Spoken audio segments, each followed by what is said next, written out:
and bound in freedom, peace and unity. Hey, that's so. Arise, O compatriots, Nigeria call obey to serve our fatherland with love and strength and faith.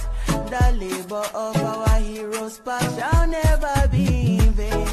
To serve with heart and might, one nation bound in freedom, in freedom, in freedom, peace and unity. Arise, my people, arise, my people.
Hello there. You are all welcome to another special edition of Dr. Damage's show.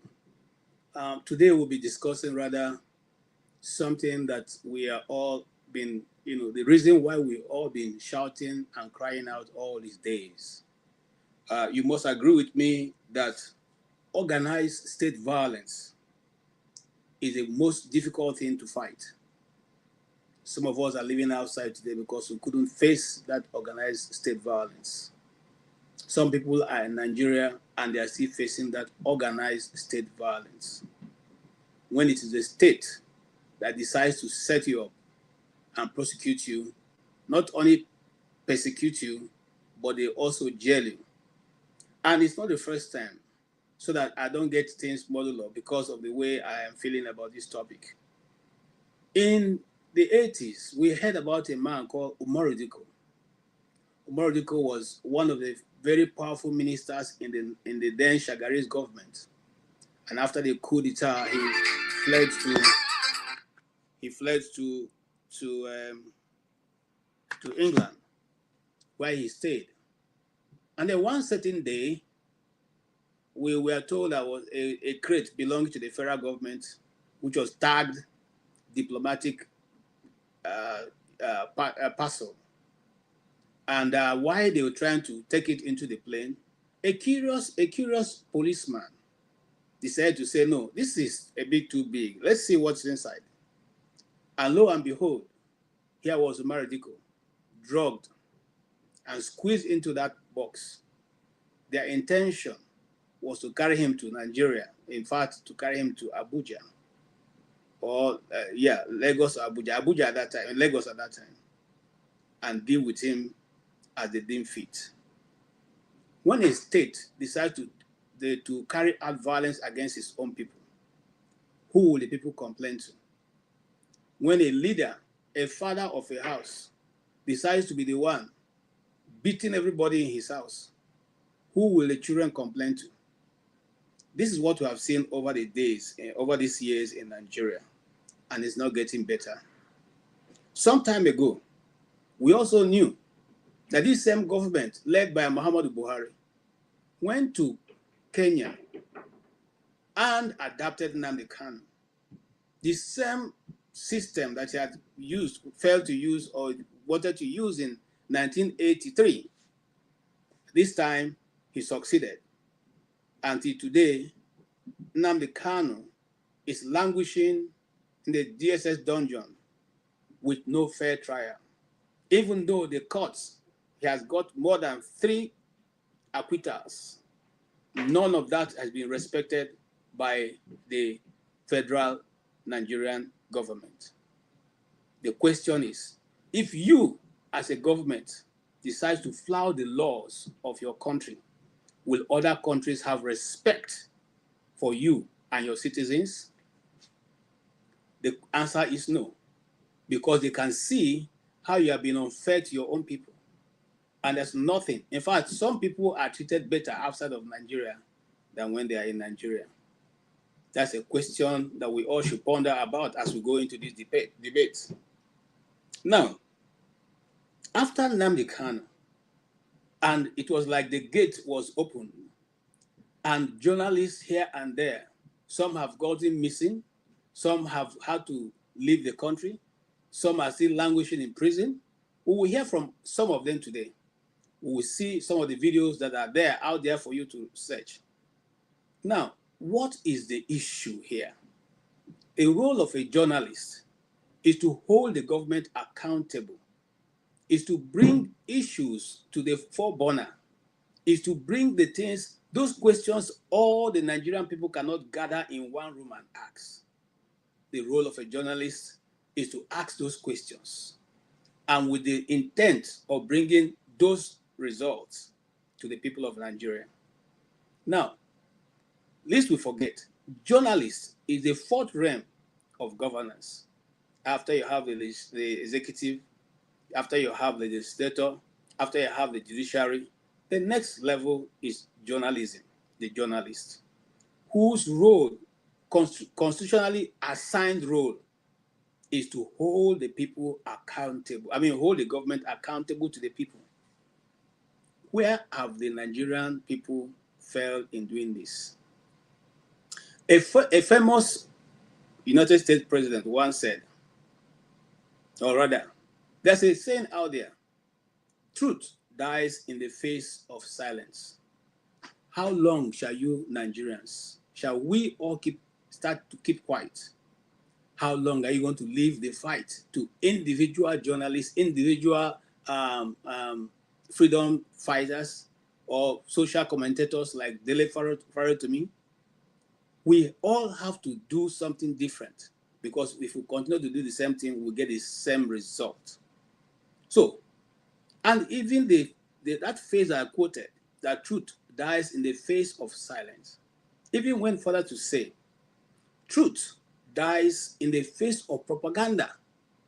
Yeah, the government has attacked the people of Nigeria with so much propaganda that sometimes you begin to wonder if they know at all that they are supposed to be a government governing over 230 million people, responsible for their daily bread, responsible for their livelihood and that of their children. What is this? What are we seeing? Is it that we cannot be able to put ourselves together? Is it that we don't know? Is it really true that we are not able to govern ourselves? Truth dies in 3 stages. First, it is ridiculed. That's why sometimes when they are the one bringing about the truth, they find a way to ridicule you, to make fun of you, to make you look stupid, to just make you look as if you are out of your mind. And when that fails, they move to the second stage, which is what? Okay? The second stage is they try violently opposing you, which is what they are doing right now. The first one didn't work for Dele Farotimi. The second one is what they've applied now. They are vehemently opposing him and what he stands for, and any of us who seem to stand with him. They are trying to make you believe that he's just a troublemaker. He has no business in saying what he has to say. Well, the last stage is that where they accept. It is accepted as being self-evident. In other words, you come to a point where you just say, well, just like Nigerian people have been saying, oh, well, for the last years I can think about. The people must have to come to a place of holding who you elect accountable. You must have to do that. It is time for us to do that. It is time for us to let the people know that, let the government know that you elected them. They are working for you. They are servants of the Nigerian people. It's only in Nigeria, like I say. You can't hear any other person, any other country in the world calling their citizens masses. It's only in Nigeria. A riffraff used to be at the backside of the village 2 days ago, becomes a local government chairman. The next time he's addressing his village people, he will say, let us help the masses. Let us help the masses. You have become a masses. This was somebody who was coming to you yesterday to look for how to survive. Now you have been elected, you have become a masses. When shall we learn? When shall all this come to stop? Well, I'll keep it short for now, and I'll come back to the same discussion. But I want you to hear what Dele Farotimi had to say for himself concerning, some of the things that I've gone through. saying that Ariafe Babalola corrupted the judiciary. And in corrupting the judiciary, it came across my practice. When I came across it, I challenged it as a lawyer and I fought it to the point where he could not enjoy the fruit of his exertion in the Supreme Court. In writing the letter that he wrote to the then Chief Justice of Lagos State, Ayomide Philip, he libeled me and I sued him for libel. And when I sued for libel, the machines of corruption went into overdrive, and a case that should never have been killed at the preliminary stage was killed. If Ariafe Babalola was the only person who is licensed to enjoy that level of impunity, that's different. It's not about him. It's a system-wide problem. You simply can't get justice from the system.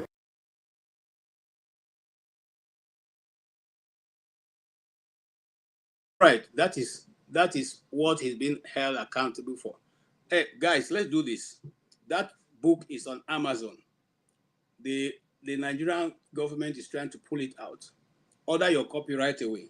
The name of the book that he has written, for which he explained how the justice system in Nigeria have been corrupted by certain individuals in Nigeria, is called Nigeria and its Criminal Justice System by Dele Farotimi. Now, you may be wondering what is really up. And we are not here to take it away from any one of these guys. Mr. Alfred Babalola is a great man, a great son of Nigeria. He's great in the sense that if we look through his biography, okay, Alfred Babalola attended Emmanuel Secondary School in Ado-Ekiti, where he obtained his Standard 6 certificate. In other words, that was the end of his school. He obtained that certificate, and he has been almost everything that anybody could have achieved. Okay, that was the end of his formal education. All the educational qualifications listed in his name above were obtained through private study. In other words, after the man finished his primary school, he started studying by himself. I don't know if you guys remember those days when we were growing up. There used to be this book that my uncles used to read. It's called the ICI. I can still remember it. ICI is a college somewhere in London, and people were, you could be in your house and they send those things for you, and you keep writing the exams when the time is due. So I will say to him, with that part, he was able to be called to the British bar, and he has done a lot of work in Nigeria as a lawyer, okay, and as a philanthropist. He owns an university, which is adjudged to be one of the best in Nigeria. However, that should not be a reason for him to be above the law. However, that is not the reason for him to, just because you suspect that somebody had defamed you, you organize a police in a juxtaposed fashion to go into the office, seize everybody's phone, match the guy out, and then from Lagos you take him to Ado-Ekiti, where they quickly prosecuted him and put him in jail for now until he remanded in prison because they refused to give him bail.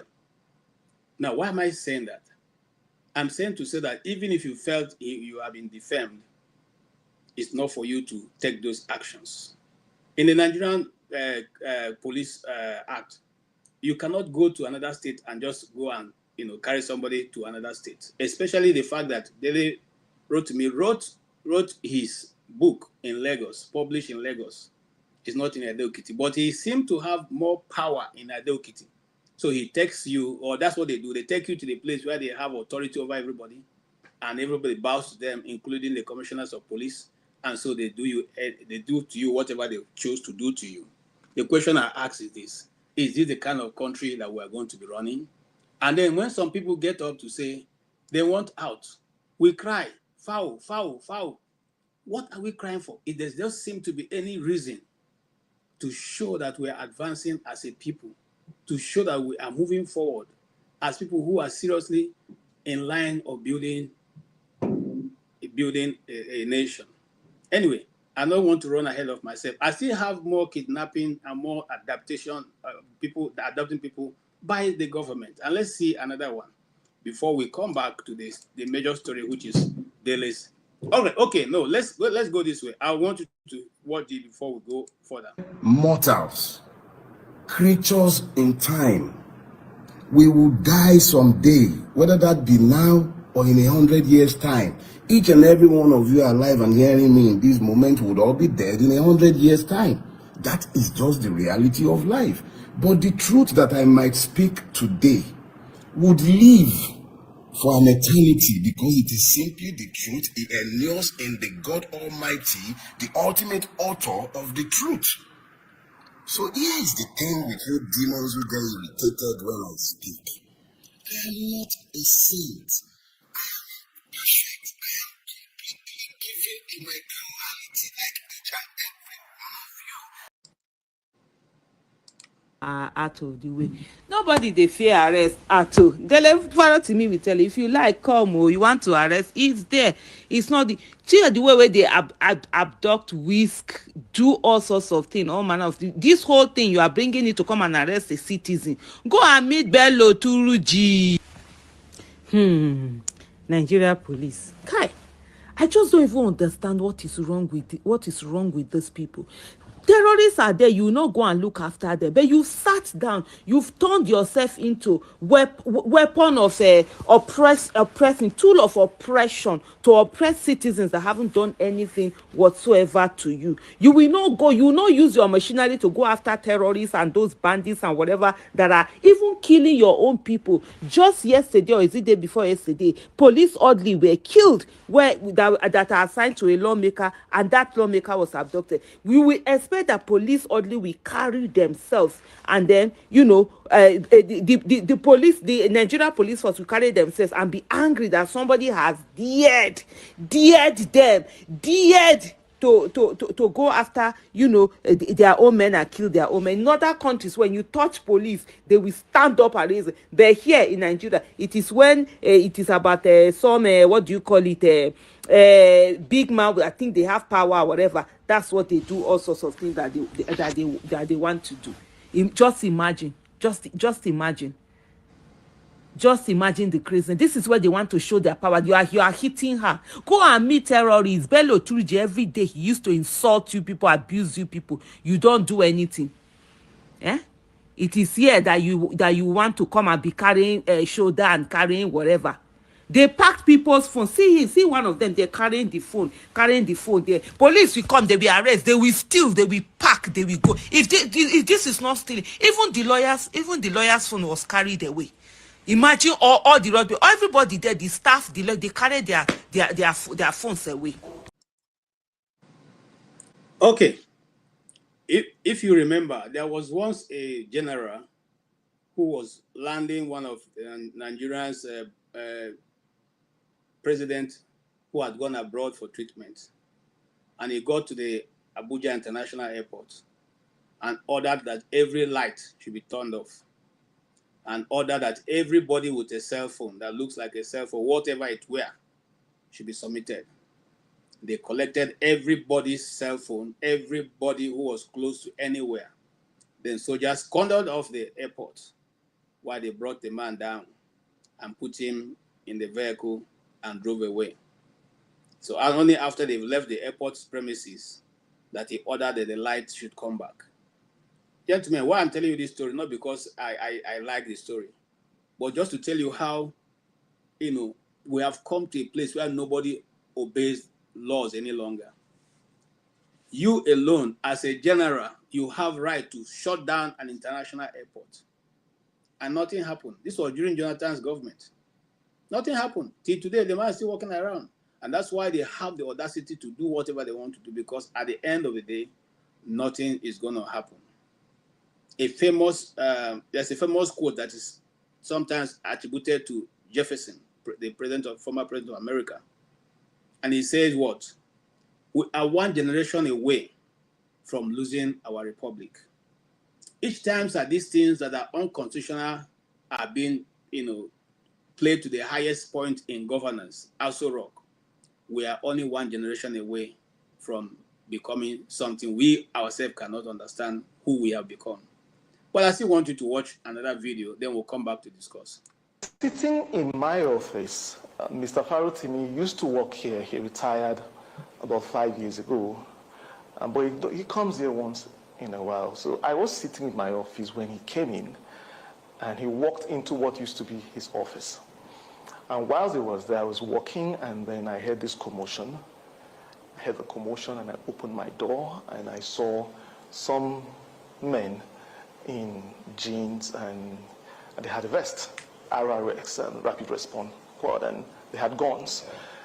And one of them walked towards me and said, "Give me your phone." And I said, "Why do you want my phone?" And he said, "I'm going to shoot you, give me my phone." And he took my phone from me, and then I followed him, trying to inquire. Yes, he threatened to shoot me. Okay. So I walked towards him, inquiring, "Who are you, what?" And he said, then he raised his gun and said he was going to shoot me if I come near him. So I stood where I was, and then I saw them walk with Mr. Farotimi down through the lounge where we were standing, and then they went downstairs. And it happened very quickly, and in a few minutes they were out of here. And while that was happening, I could hear my cleaner crying downstairs. So I went downstairs. I tried to find out what was happening, and she then told me that they assaulted her. She was beaten, and then they took the devices of everyone. As the guys were coming in, they were taking phones from the table, anything valuable they found on the table, mobile devices, they took them. And then they also threatened to shoot one of my associates, Gilbert. In fact, at the point they asked him to follow them outside, and they threatened they were going to shoot him. And in fact, one of them, even from what I hear, was telling the other they should shoot him. You know, that was what Gilbert told me, and then, but they didn't. Thankfully, nobody was shot, and they walked away. So that's the much that I know. I can speak to what happened here today because I witnessed it. And he walked. Okay, if you remember, these guys are lawyers. They are priests in the temple of justice. In other words, if they were members of the Catholic Church, they would have been priests under a bishop. And so I don't know where this will be accepted. Lawyers at the same time being maltreated, not even that they don't know the law. These people are versed with the law, but yet they are given they are accorded no whatsoever respect. The qualification for self-government in a society are not inanimate. They are not. Okay? They are the result of habits that you put on for a long time. They are as a result of training. The preservation of liberty depends upon the maintenance of the values and the intelligence among the masses. If we refuse to ask questions, we will all end up in the same place. They are all ending up. A society without the radicals to ask the pertinent question is a dead society.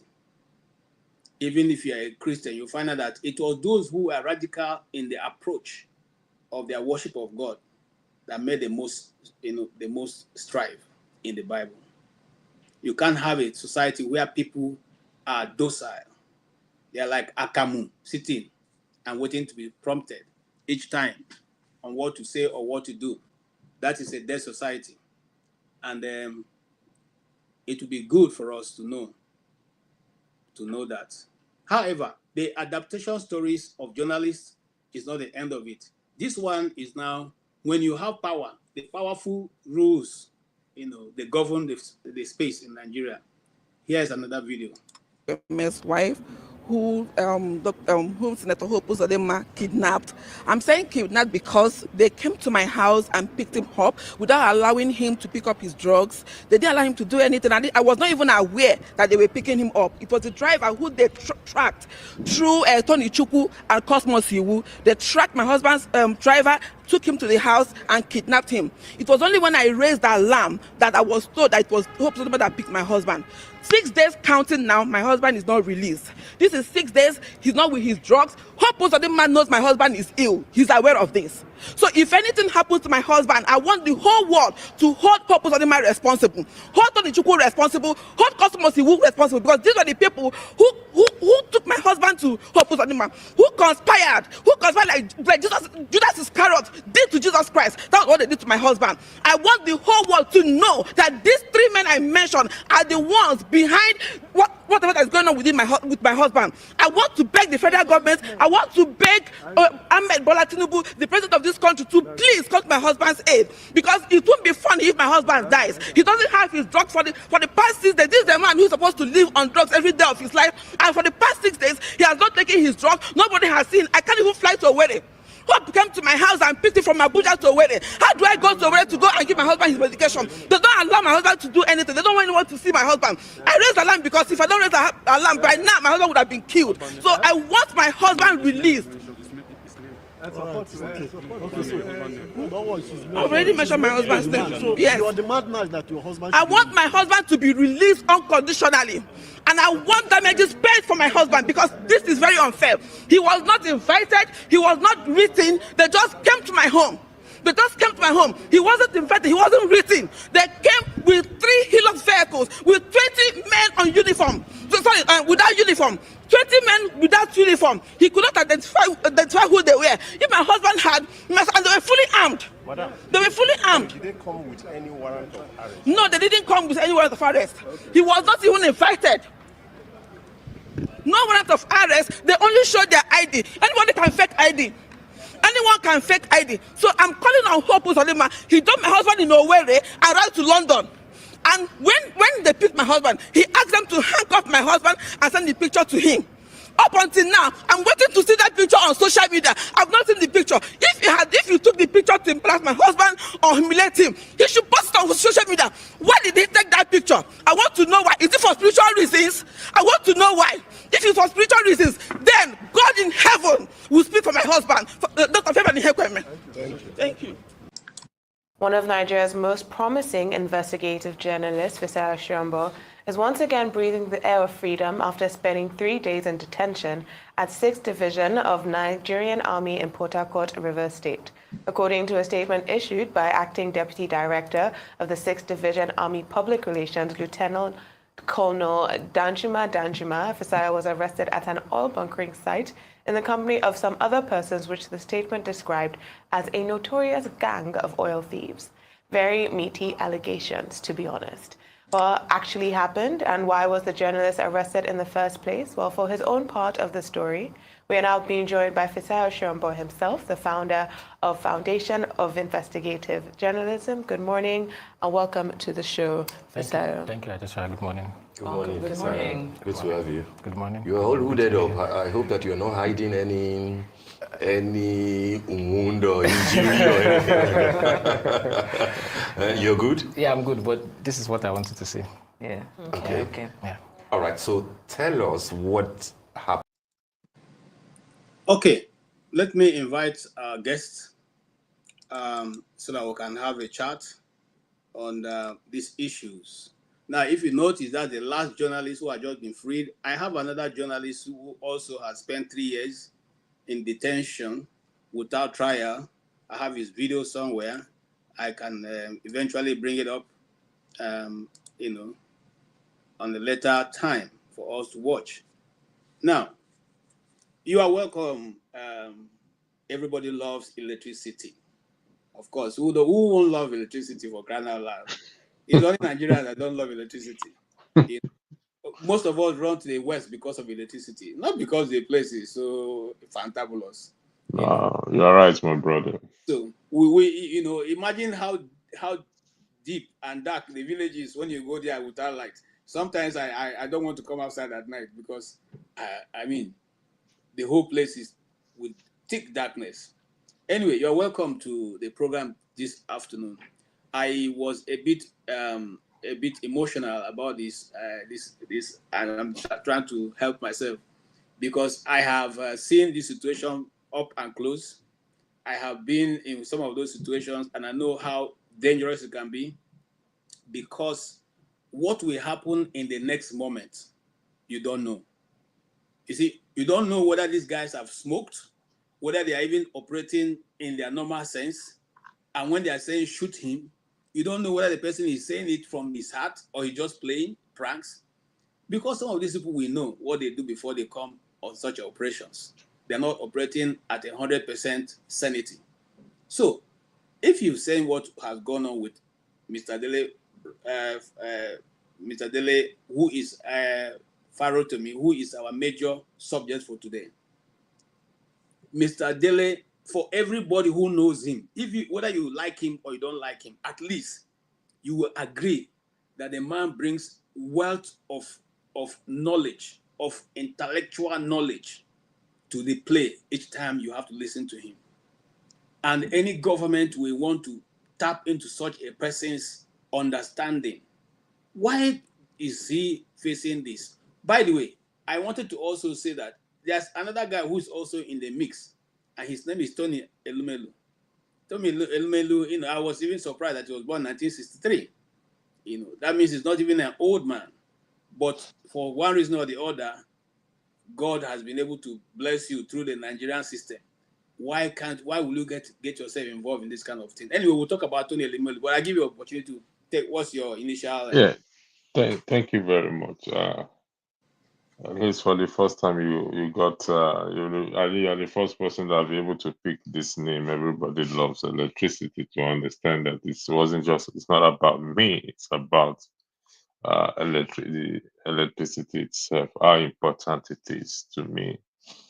And I can argue to the kingdom come that if we have that fixed in the country, such things will not be happening in Nigeria. It will be very, very minimal. It's sad in respect to this Dele Farotimi issue, but not surprising because it is the society we live in.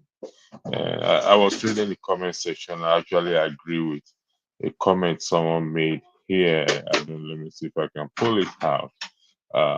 It's about the citizens.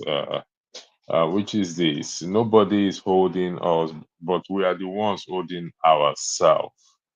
Leadership begins when toleration ends. So the issue is, when are we going to end this situation? It's in the hands of us citizens.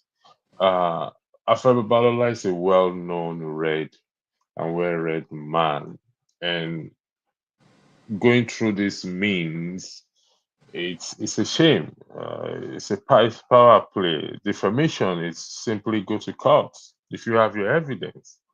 It shouldn't even come into light this way, picking the man. So there's something more behind, more than this, if it is defamation. But if my argument is, it's about truth. And we're not comfortable with the truth. Let's be honest with ourselves. No, we're not comfortable with the truth.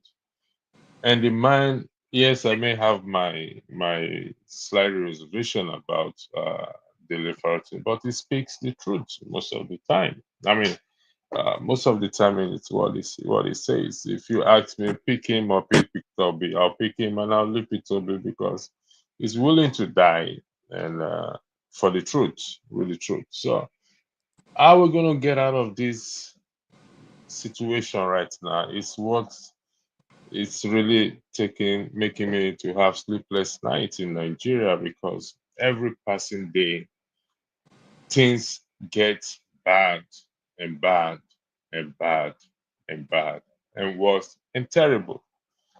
And so what do we do? What the citizens, it's my concern right now, that how are we going to stop this thing? Why can't we stop this situation? We know about the death of Dele Giwa. We know about Fela, his tribulations and trials in the hands of the government, movement of the people, which he started, and he was forced to end it. He couldn't proceed with it. So defamation for this, it also brings to light state police. Why we should now have state police, and somebody will come from Kutuwenju and come and arrest somebody in Katsina It's crazy, to be honest. No more respect for the rule of law anymore in that country. Good afternoon. I'm just a little bit confused and asking myself, where do we go from here? What do we do? Because this is not the end. Take it or leave it. This is not the end. I fear for some of us who speak out here. I fear for some of us that I hope a time will not come and they will start to mention your name. KJ, you are bad from entering Nigeria. You are bad from entering Africa. So, but like he said, in the next 100 years, every one of us will be gone. But any one of us sitting down here today will be gone. So let's speak the truth. Let's continue to speak truth to power. And that is what we lack. Well, I won't say everybody. That is what most Nigerians lack. Speak truth to power. The other day, we covered the issue of death in the ladies' women segment. People don't like talking about death. We don't like talking about deaths. And why not talk about the obvious? It's our portion, everybody's portion. Whether you see it as, oh, back to sender, and that is why we are where we are today, because we don't like to face the truth. Thank you. I'll yield the floor back to you. Thank you so much. I like your conclusion, and I would like to that guy who wrote that brilliant piece. If he's able, he can join us and have a crack at the issue we are discussing. Yes. Listen, my challenge is this: every time there's a brilliant mind in Nigeria, people in authority always look for how to demonize that individual. This is Dele is a lawyer and an acute one for that one, a very brilliant lawyer who decided that after so many years of practicing, he no longer wants to be a lawyer, okay, because they cannot get justice in the Nigerian justice system, and wrote a book, okay, titled Nigeria and its Criminal Justice System. If you are listening to us, please go get the book. Order for the book, because I hear that I don't have that letter to publish it here, but they are trying to withdraw the book from publication because it has certain individuals' names. And Dele has said that he has proof to what he's saying. So he just throwing things into the, just throwing, it's not just a question of throwing spanner into the wheel of somebody who is, is saying the exact truth of what is happening. Anyway, I got a video from show. Let's watch this. Gentlemen of the press, this is my first rodeo. I've never had to ask to speak to you like this, especially at such close quarters. The last time I requested to speak with the press, it was in 2021 when I had credible information that there was an active murder plot against me. I spoke at the time only after I had submitted petitions to the Nigerian police under the leadership of Akim Odumosu as the police commissioner at the time. My petition was specifically addressed to his office. He is today of the Lagos State Park Services. At the time, I mentioned 3 names with specificity. Included amongst the 3 at the time is a traditional ruler in Lagos State.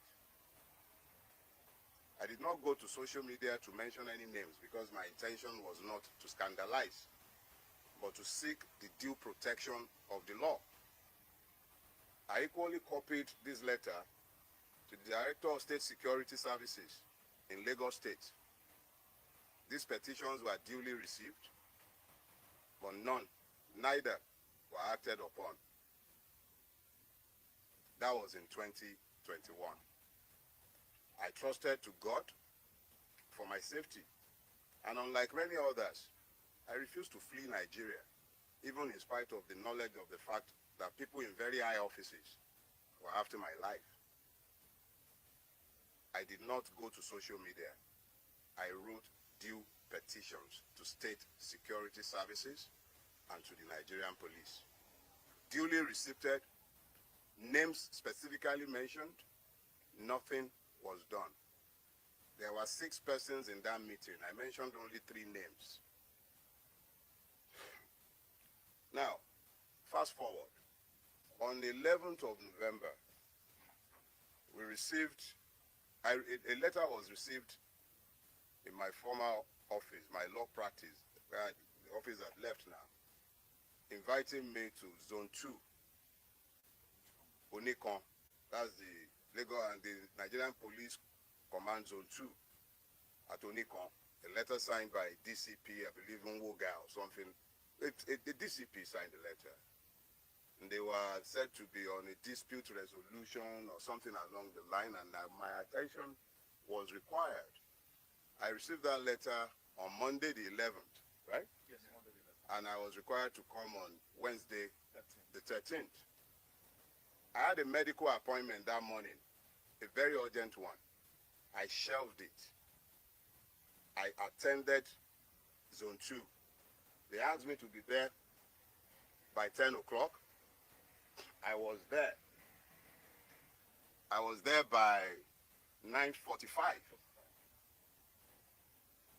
On getting there, I was presented with a petition written by a lawyer purporting to act for no less a person than the very best friend of our president in the Nigerian branch, Mr. Tony Elumelu, alleging that I had defamed him and cyber-stalked him. I struggled to maintain my composure because I was exceedingly provoked by the frivolity of the stupid, very stupid, self-indulgent petition. But I answered it because I was asked to write a statement. And I wrote my statement, owning each and every word that he alleged that I said in defamation of him.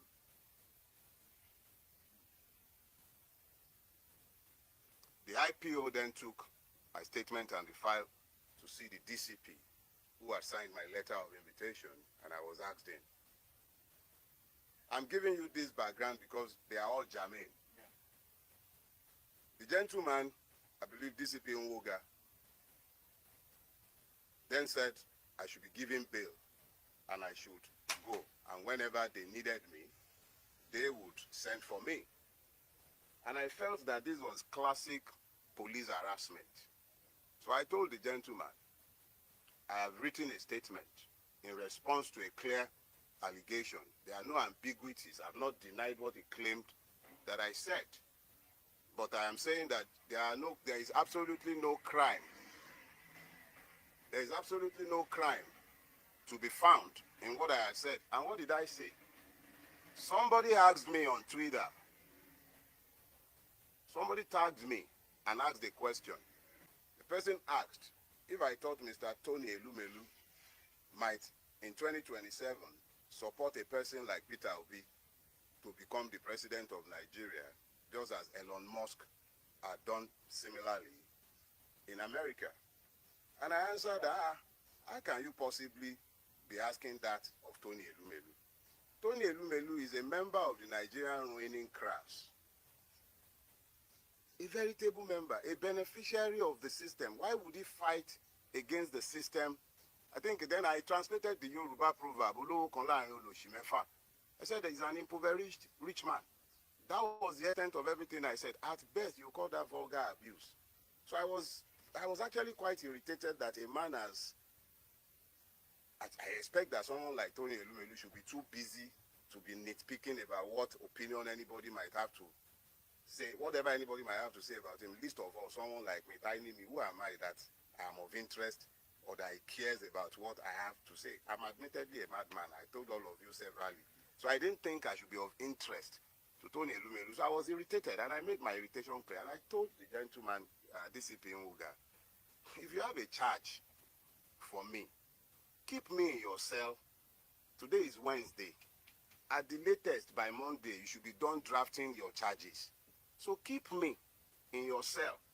When it is Monday, you would have been done with filing your charge. You can then take me to court. They didn't build your cell for goats. The people are in there, they are not animals. Me, I'm not taking bail. At this point, he went up to what I now later realized was the AIG's office. Long story cut short, after some back and forth, the AIG asked us to come in because the guy was in, we were outside. I was asked, you pardon me, I don't know how to pronounce this, everything. So we were outside and we were eventually asked to come in. And it was at that point that I recognized that one, lawyer. The lawyer who wrote the petition had been hanging around whilst my statement was being taken, whilst I was in the DCP's office. I didn't know who he was, but now he was in the AIG's office. And the AIG asked him, do you have the authority of Mr. Elubelu to write this petition? He said, yes, he did. So the AIG said, well, you would have to tell your client to write us himself under his own hand to ask for Mr. Farotimi's prosecution. I was incensed that he would be asking that. But I could also recognize the delicacy of his position. Here is the very best friend of Mr. President who just went to France with him, demanding the prosecution of an irritant like me. Who was I? But the AIG used his discretion, and me, I'm a Yoruba boy. When somebody has tried to diffuse a situation, I accepted the way he diffused the situation. So he asked us to go. He told the man who had been talking bail that Mr. Farotimi is not unknown to you. When you asked him to come, he came at your invitation. I'm sure if you need him again, you can always ask him to come. You will soon understand the importance of this background. Just bear with me. So when we got back downstairs, DCP turned to me and said, come back next week, Thursday. I had things already scheduled for that day. I did not argue. I became aware that some men purporting to be policemen from the Ekiti State Police Command were in Lagos on a mission to abduct me. I believe the Ekiti State Police Command is under the Zone 2 at Onikon. I was at Onikon repeatedly, and nobody was aware of any form of interest in me by the Ekiti State Police Command, or any police formation for that matter. So at this point, knowing and being very familiar with the evil forest that we call Nigeria, because that is what we have built. So living in this evil forest, it became particularly clear that I must be very careful with my movement because there were kidnappers on the prowl, or perhaps hired killers, because this could definitely not have been policemen. I wasn't missing, I wasn't lost, my whereabouts was not unknown. But these persons were intent on abducting me. Knowing all of this, I was forced to avoid publicizing the funeral services of my father-in-law, which took place in Ibadan last week. I had to be moving around like a prey, being hunted by persons who are meant to be paid by my taxes for my protection. Things got to a head on Friday afternoon when one of my domestic staff was about to be abducted in this same attempt at getting me. He was told that he had a parcel. But I had already raised the threat level in my household and everywhere around me. And the young man was conscious enough to avoid being abducted. But these persons abducted a security staff of a company in which my wife had as interests. And we had to strive to have this person bailed by that evening. Now, this was where it began to get interesting, because now I had to try and find out exactly what was going on. And I thank God for grace, because we must all become very clearly aware that there are times when you will be waiting to find angels with wings. But the angels that will be sent to you might not come with wings. But there have been men and women who stepped up to the plate in the last couple of days with information, and information is power. It came to my knowledge that there is a charge that had been fraudulently preferred against me before a court in Ekiti State at the instance of Chief Afe Babalola. This charge had been fraudulently preferred, hidden from view, and the court had purportedly demanded my presence multiple times, and I had failed to appear before this court. And this court had then proceeded to issue a bench warrant for my arrest. This is classic Afe Babalola. I detailed his corruptive influence in my book, Nigeria and its Criminal Justice System. And what he has done is exactly what he has always done in hiding, but he has done it this time again. And the calculations were that I would have been picked up, taken before this judge who must have either been compromised or misled in Ekiti. And I would have been remanded in prison custody for being somebody who was meant to face trial and who had refused to bring himself to court. I am reliably informed that social media influencers had been paid to spin these narratives after my arrest. Human rights activists have been positioned to start speaking after my arrest, including one Agbaya. High offices in this country have been compromised in pursuit of my person. High offices, from the Inspector General's office, because the police have been subverted. The Attorney General of the Federation needs to examine himself because his office has been somehow linked to this as well. I do not know if the presidency is directly involved in this, and I will not make frivolous charges. But high offices have been subverted in pursuit of a criminal purpose. I have committed no crime, done nothing wrong. If I have committed any wrong for which the state requires my attendance in a court or at a police station, they know exactly where I live. I will live only once, but I will not live cowering to any man. Let us be clear. If and when I have a charge to answer before a court, you all know where I live. I'm not hiding, and I'm not running away from anybody. Let us be very clear about that. I will never run away from Nigeria. We all have to pretend that we are in a democracy, and we have to pretend that we are citizens, and we have to pretend that we are a country ruled by law. And by all means, you will pretend that we are. I have done nothing. And if I have a charge that should be preferred against me, bring it on. I'm happy to come to court to have my day. If there is a crime, there must be justice, not only for the person who is aggrieved. There must be justice for the accused. And there must also be justice for the system. This is not how to build a rule-based system, where the system itself becomes so criminal that policemen were engaged in criminality. I was at Zone 2 twice. But this, they never reported in any police station in Lagos. Never. This was a rogue operation designed to achieve a criminal purpose. Gentlemen of the press, I'm a Nigerian, WATs and all. I'm not different from any one of you, but I desire a better Nigeria. And in my desire for a better Nigeria, the only weapon I have employed, whilst others have picked up guns, whilst they've picked up lies, blackmail, the only weapon I have ever used is the truth. It is sufficient both as a weapon and as a defense.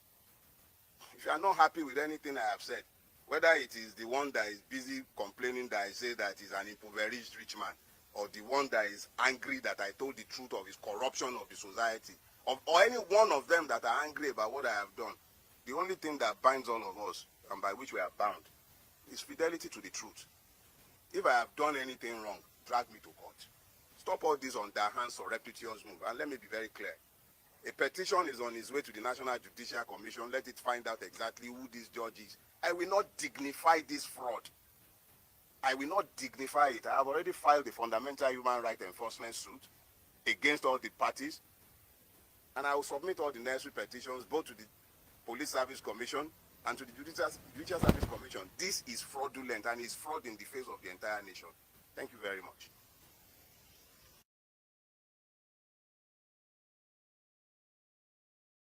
Yes, electricity. You see, what Dele Farotimi explained there, I have witnessed it. I witnessed it in Nigerian courts. Yeah, I have a friend whose wife wanted to divorce him. So while they live in Abuja, I won't call the state because probably some people who know him will be here. She went to another state to file the court case. And they got someone to say that he is that person. So the case, the first day the case went, the judge asked if he was, if he's aware what the accusations brought about against him. Is it true? He said yes. Well, does he have anything to say about it? He says no. So what do you have to say concerning it? He said, well, if she wants to go, it's okay. This thing went for 3 hearings. And at the end of the day, the judge issued judgment. And this guy was sitting in Abuja when court later came to him, showing that he has actually been appearing for 3 times, in a divorce case. And at that time we said, what are you going to do? But he's a gentleman. He said, no. If she had gone to that level, he doesn't even want to question the system.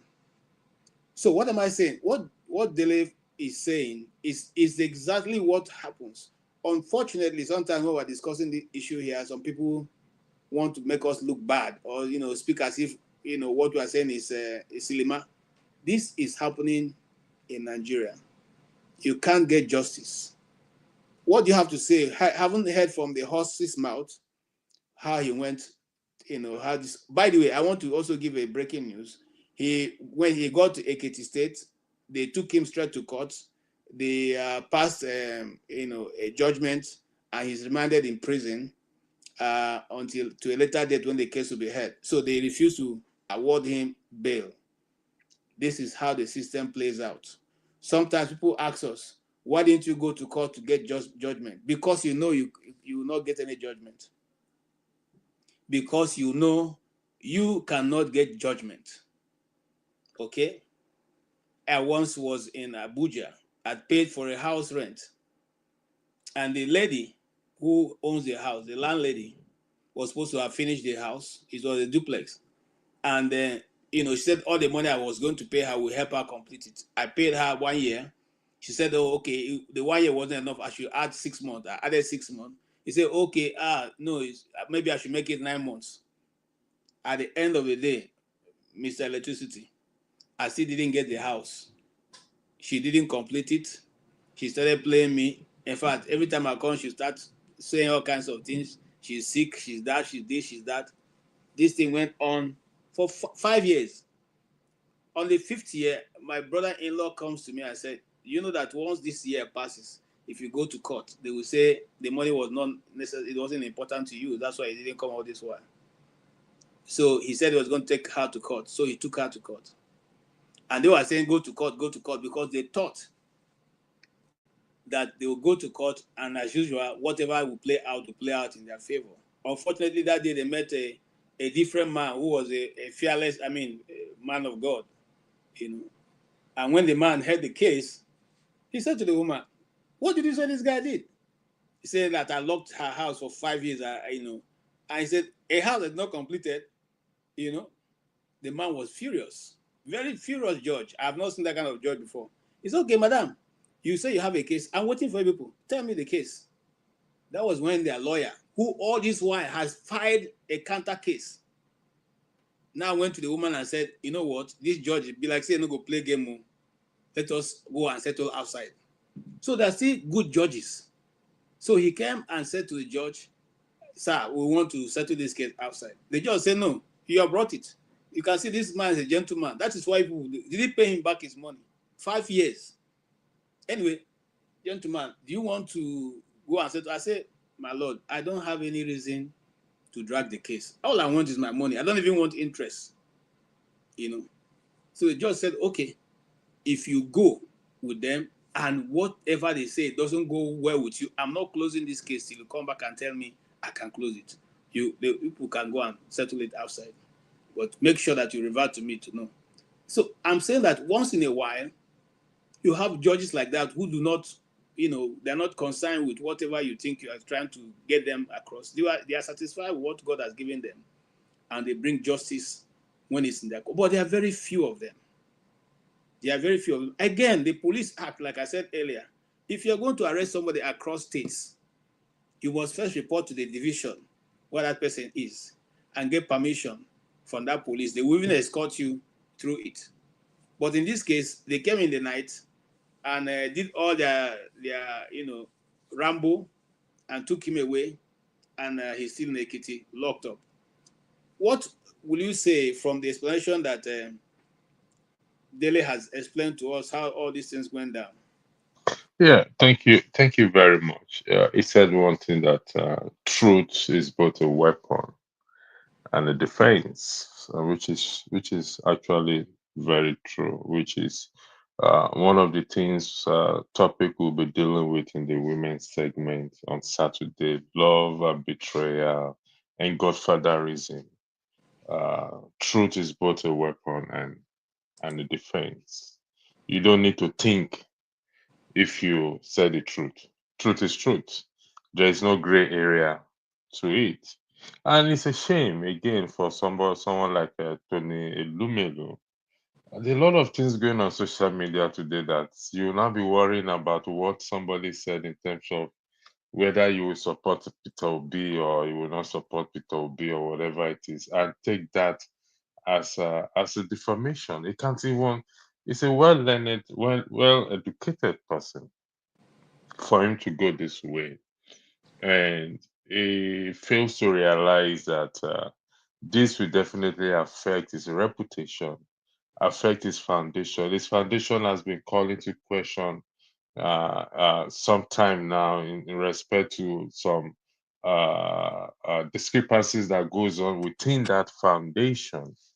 And so, I mean, is it the case that we can't speak again? You can't give your opinion on something, whether it sits well with the person or not? And if it's a defamation, you are that well placed person that you can hire the best lawyer in the world to prove a case of defamation, to argue your case for you. But you came so low to say no, let me go by the route of this uh uh uh thugs and hooligans uh process in which to get to someone. But like what Dele Farotimi said, it's beyond what we know. I think it, like he said, there are people in high places. He said he's not going to make any accusation whether the presidency is involved in it, but there are people in high places that are involved in this matter. So we will keep a closer look on things as things plays out. But what he said was that let's the truth. The truth often always matters. It's not easy, to be honest, to speak the truth. But you see, you don't need to. If they wake you up that, what did you say yesterday? Just like they ask you what's your date of birth, you will never forget. You don't need to lie. You don't need to remember your date of birth. It's stuck in the head.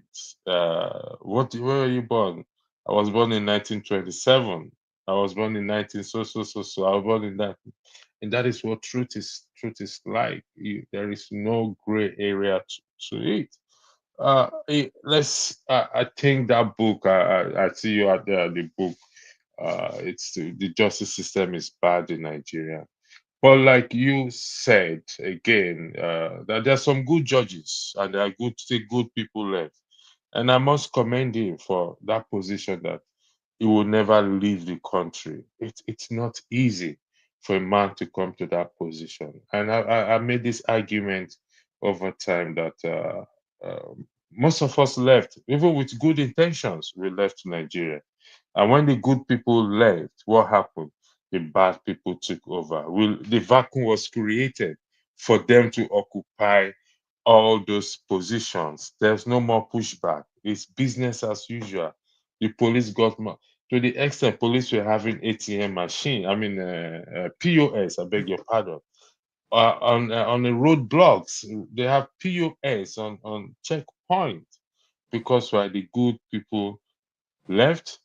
The ones that were remaining couldn't speak, or they were kind of suppressed, and the poverty level even took some of them their conscience, that they say, you know what, if we can't beat them, we better join them. And hopefully, some of us will make that decisions to return home and stand up for the truth. Because to be honest, yes, the diasporas hold a very powerful role, which we've not fully exercised, beside being on social media, which is a good thing on its own. But it's time for some of us to say, you know what, in the next 100 years, I'm going to die. Even, I don't know, I may go to bed tonight and not wake up again. Maybe I'm even announcing my funeral well in advance. You never No, know. it won't happen. Not on Hey, this bro. program. I reject that. This is what we are saying. Everybody wants to die. It doesn't matter. We're not saying that people shouldn't die. You know, in the place where I come from, people Uh, reach a ripe old age, and when they are transiting, it is a fun. It is fun. It is you know, nobody anyway, is crying about it. But let me take a little bit backwards. yeah. Mr. Tony Elumelu. Okay, sorry. Yes, his name is Anthony Onyemechi Elumelu. He was born on the 2nd of March 1963. He's an economist, a banker, a philanthropist. He's the chairman of Hess Holdings, Transcorp Hilton, UBA, and the founder of Tony Elumelu Foundation. He was born in Plateau State, Nigeria, on the 2nd, like I said, of March of 1963. He is from Aniocha local government of Delta State. And yes, he has practiced his business, and we all know him for who he is. In education, he studied economics, like I said, from Ambrose Ali University, where he obtained Bachelor's of Science degree. He had a gentleman pass, which is a 2-2, and he went ahead to do Masters in Science in Economics for University of Lagos. Now, I have a lot of respect for Tony Elumelu and his accomplishments. So I thought it's a little beneath him to go to this level. It doesn't matter. You see, today I was listening to what's his name now? The guy in Arise, Dr. Abatin, who is a renowned lawyer, and was describing the process. I'm looking for that video. If I get out, play it. The process of being able to prove defamation. That is difficult, especially if you're a public figure.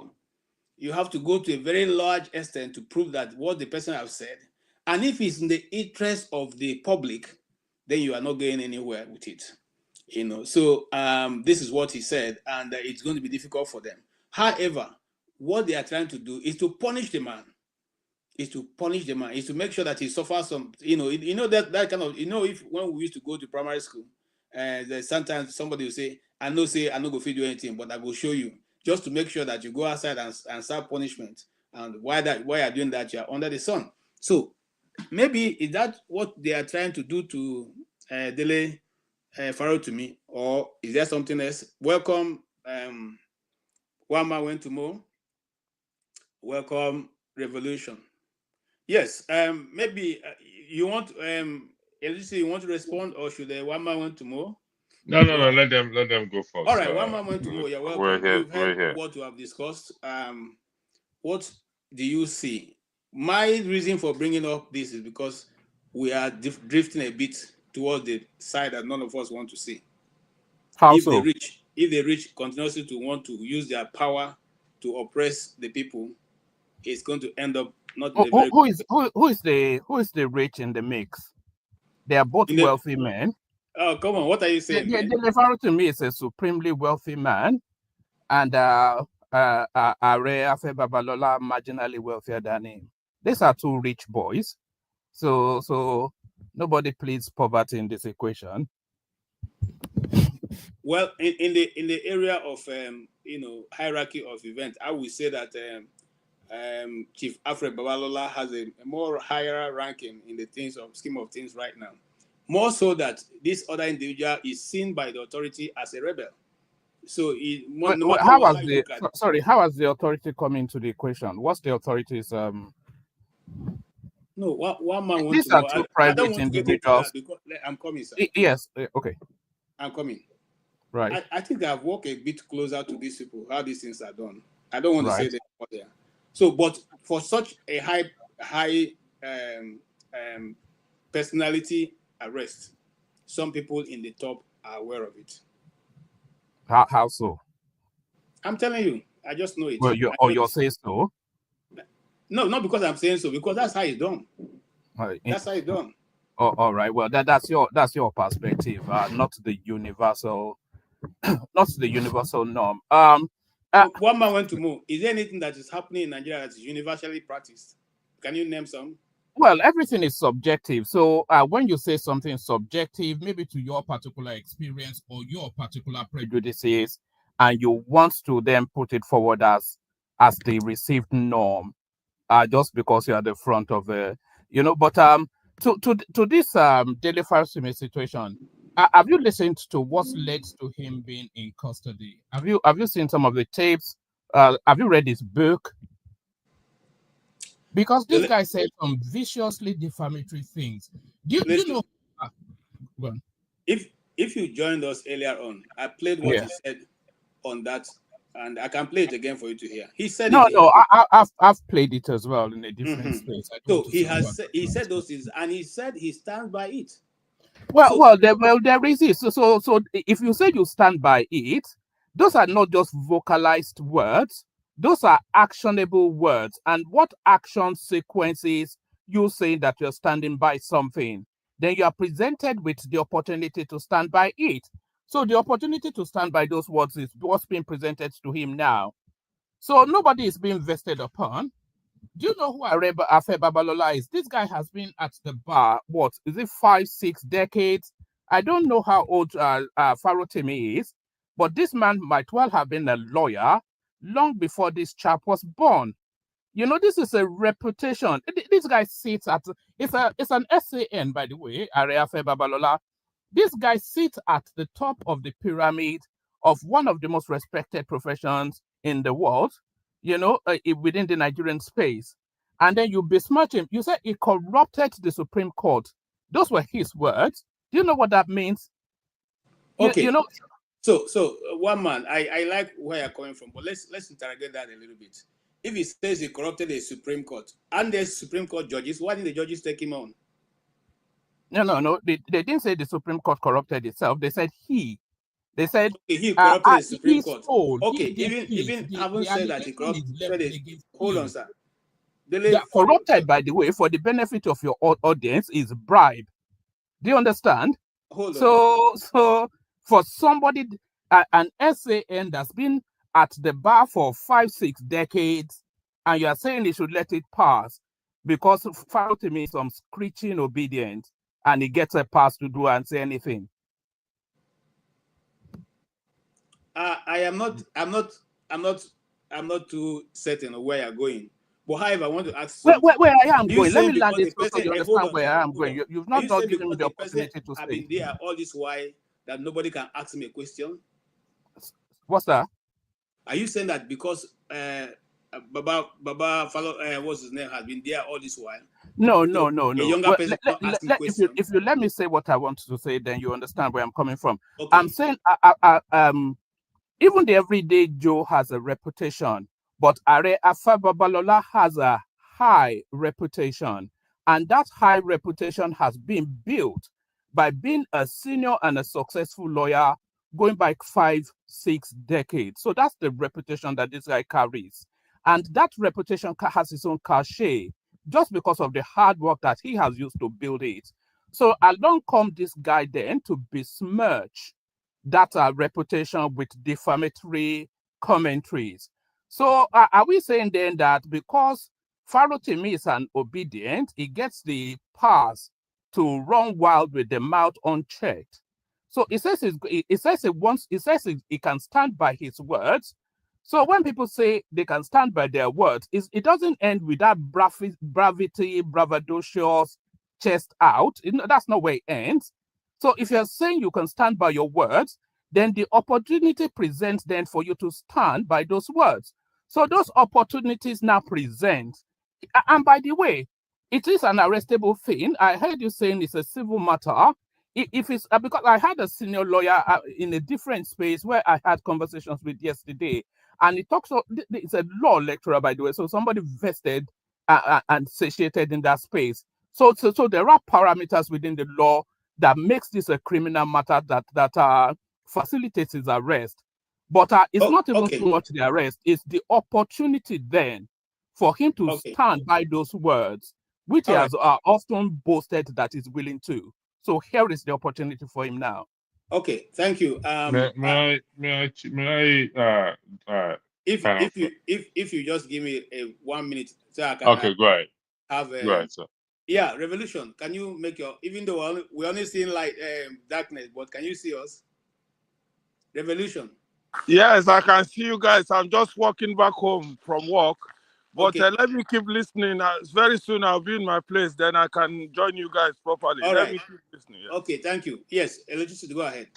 Yeah, thank you. One moment more. You thank you for good afternoon or good morning, good afternoon, good evening. Your argument that it's an arrestable offense and a law lecturer did make mention of that. Are you standing by that, please? Well, I neither you or I have the expertise. No. One moment, don't do this. Yeah, this is law we're talking. No, you just said that question. So let me answer. Unless you want to choose the words. Hold on 1 second, sir. You want to choose words for me on what to say? No, I'm not. Okay. Words for me? You can disregard that question. Yeah, no, I have the articulation to express myself. Let's move away from there. Let's go by the argument again. Yes, Afe Babalola is being works in the corridors of law for 5 decades. Let's argue that what Dele Farotimi said fall within the premise of defamation. That's an argument, for argument's sake. As a seasoned lawyer and a FAN, and you making this kind of a defense, and based in the UK, is it the path to follow in the matter of defamation? No, I'll just say this and then I'll mute because the room is populating and I don't want. No, don't worry, you have the time. Don't run away. No. So you asked the question, so then don't choose words for me. I don't particularly. I feel somewhat, even in my thick set or your accent, I still have the articulation to get myself across. You see, the thing. I think we're getting a bit too fixated about the arrest or not. The law if you defame somebody in a way that can be injurious to them, let's say, for instance, I accuse XYZ of being a pedo, so me accusing that person of being a pedo could then lead to public mobbing of that guy, which brackets it then within a criminal act. So the arrest of Farotimi is really immaterial. It's really the opportunity for him to defend what has been alleged against him now. I like Dele Farotimi. I do. I've spoken to him on the. I don't know him personally, but I've had interactions with him in the past. So I like the guy. But what this presents for me is this opportunity, this wilding that has been going on, all this screeching and squealing and howling and just lashing and slashing. Aisha Yesufu, this, that, and the other. Just go online and talk around, unchecked, unfettered. So this space now is going to be interrogated and hopefully sanitized. And if the cost of that is Dele Farotimi spending a year or two in custodial places to reflect on his actions, then it's a price worth paying. It has to be checked at some point. All this wild, crazed, any half dog, half wheat just pops online and just wilds up the place. So this now sets to sanitize that. So that's how I'm positioned. Thank you very much. I'll yield the floor back to the moderator, which is KJ. Okay. But before I yield the floor, I'll say this to you, Manu. With due respect, you did not answer any of my questions. You evaded, deflected on answering any of my questions. You projected an argument that you couldn't defend yourself. Okay, let the record reflect that. KJ, I yield the floor back to you. Thank you.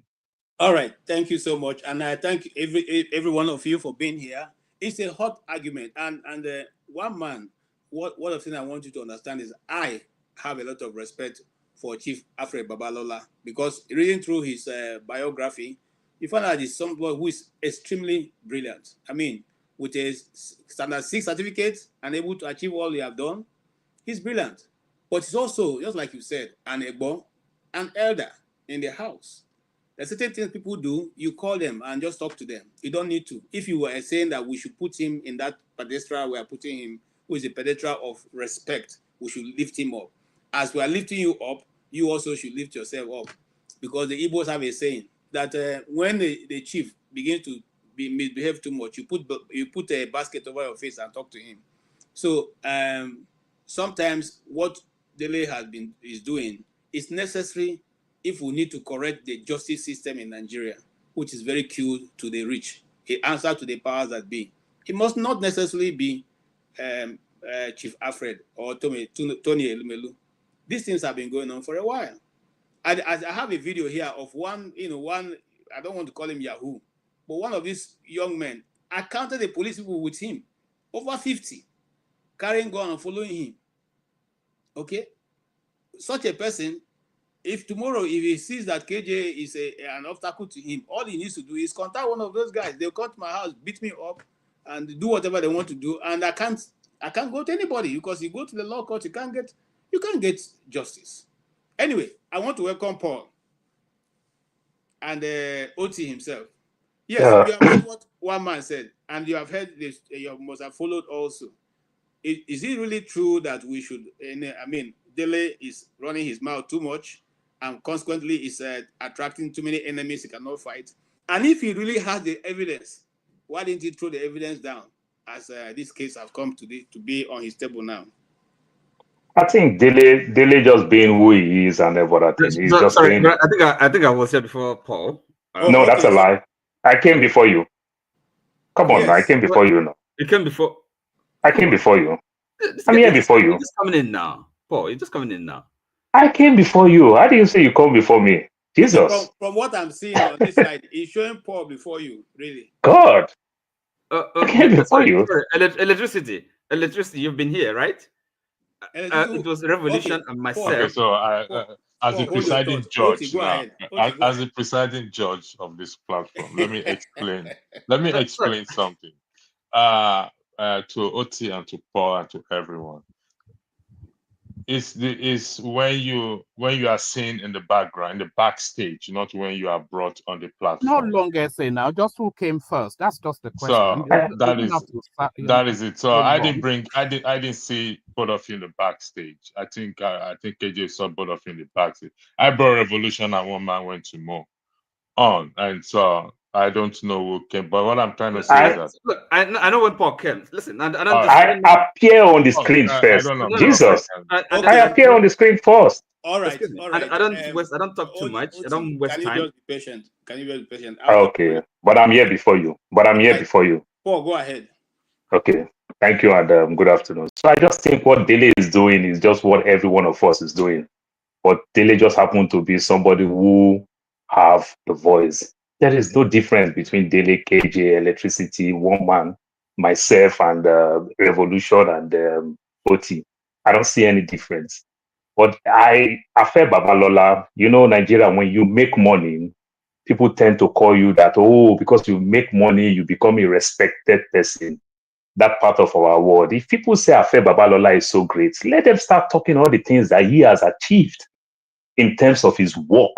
You understand, and the likes. Then that's why I want to challenge you with your work. You see, as an Igbo man, it's not for you to make all your money, then you get all these chieftaincy titles. It is the man who can use one leg and climb the Iroko tree and come down with pan wine, whatever. These are the people that get titles. You understand? Not you just change things because people make money. I lost respect for Afe Babalola precisely 2002, September 17th. If you some of you guys can go online, I was in Nigeria then. I could remember the Chinese factory that got burnt in Ikorodu. Over 100 and something people burned. You understand? Like 20 people was inside the warehouse when they fired. They tried their best to rescue others when they called for help and everything. Do you know these Chinese guys, when you see there's a gunshot, these Chinese guys were shooting these people so that nobody will have evidence because they lock them inside the factory while they are working just for them not to steal things. You understand? Which break any labor law, which break any law for safety, for human lives, and even property. This is a big factory. People can go online and see these things. Do you know when this case started, the criticism and everything, these guys just went and get Afe Babalola. Then he was the private lawyer to Obasanjo. Obasanjo was in power. And Afe Babalola takes side, did all this type of thing. These are the type of men people respect because they make money. I lost respect. When I say these things, just type Ikorodu fire and just go read how human being burned alive, how they were gunshots towards the factory. You understand? The factory was burning because it also caused stampede. They were killing people for people not to testify and everything. Somebody takes side over a Chinese person and everything. That was when I lost respect for these men. These men that talk all these things, that give all this gift and everything. Let them prove themselves with the type of taxes they pay for the type of money they make in Nigeria and everything. Then when some of us just stop, then they say you defamed him. Like me not talking about this man now because I'm not a Yoruba man. It just look like I hate him. I'll try to defame him and everything. It is just wicked and barbaric. Look, myself as a living witness, I live in Apapa. I was born in that houses and everything. My father worked in Nigerian Post Authority. Let me tell you, to bring a police from Festac, Amu Odofin, to come and arrest people in Apapa, they will go take permission. That is, we are talking different districts. You understand? Jurisdiction, talk less of state and everything. You are coming. That's why they can play all the stunts that they can play and everything from one state across state line. You understand? Criminal case, you still go to that police, you go take permission to go arrest, even when anti-riot, the criminal, whatever, I can't remember their name, back then and everything, you go take permission. You understand? A lawyer who have a law firm, who is doing all those things, and you do this type of thing because you already understand that defamation, you already know that you don't have a good case. You understand? Defamation is just simple, like Dr. Ruben Abati said, in a simple way and everything. KJ, we see the last election that went on in Nigeria. We see this last election that went on in America. If I read about Joe Biden in Fox News, you understand? Then I can criticize Joe Biden a lot because I'll get a lot of information, you understand, about Joe Biden. And if I read CNN and CBS about Trump, I will get a lot of information again. That's why it's hard for Trump to say he wants to sue me. Because at the end of the day, it is what I saw in the news or what I read in the paper.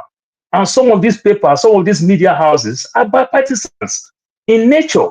You understand? When I listen to the type of thing you see one man will say, you understand, over Tinubu, one man will never see anything wrong. You understand? The way you see another staunch follower that will support somebody like Obi, you understand, we never see anything wrong.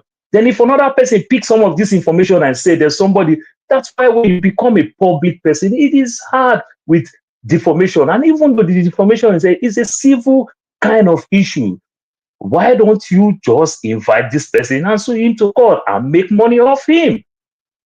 Thank you. You understand? Why doing all this shenanigans and everything? Then people want to say he's an elder statesman, he's a statesman. Let people tell us what he achieved for this country. You know, other than we just claim to be a rich man. Thank you so much. You know, from the village where I come from, when they say you are an elder, there are certain people that when they come out and say these ones are elder, the youth will laugh. Because they know that when there's a case, those are the ones who come behind to ask for money for Otaba. You know Otaba, the one they put on their nose. So when they come say, oh, I want to stand here, I want to talk on your behalf, nobody wants to. But you know there are certain elders that when they show up, everybody will tell you, oh, this elder is a real elder. He doesn't, if he sees something, he says the way it is. Mr. Oti, you have heard one man's argument. You have heard also the case in point. What do you say, sir? Because I know you were in a hurry to say something, and I know you. Well, I mean, it's not really that not that I was in a hurry, but I think I made a point that I was here before before all, and it's really kind of an oversight on your part. You have to accept that because I don't make such claims. I mean, carelessly. I'm sorry. Okay, that's fine. That's from fine. From where I'm seeing. Okay, that's fine. That's fine. Okay, that's okay. But I know what I'm talking about, so I don't just listen. The only reason why I'm here really is because I was listening to one man went to more, tried to take a position on this.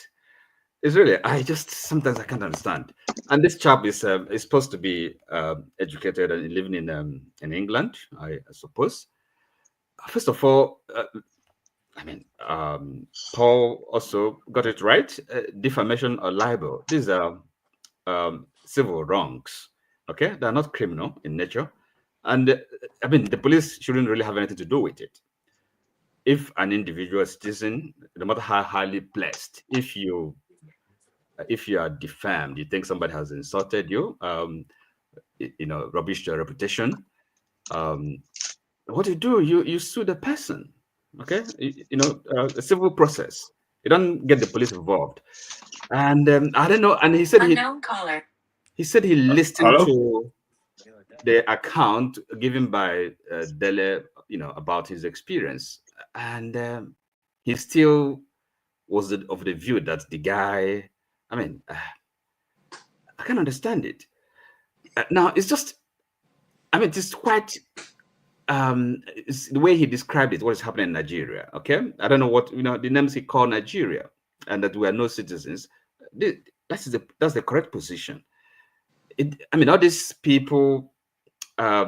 Yes, he may well be the most senior lawyer, successful, but he's still an individual. He's no God. He's a citizen, and we are all supposed to be living under the same rule of law. Okay.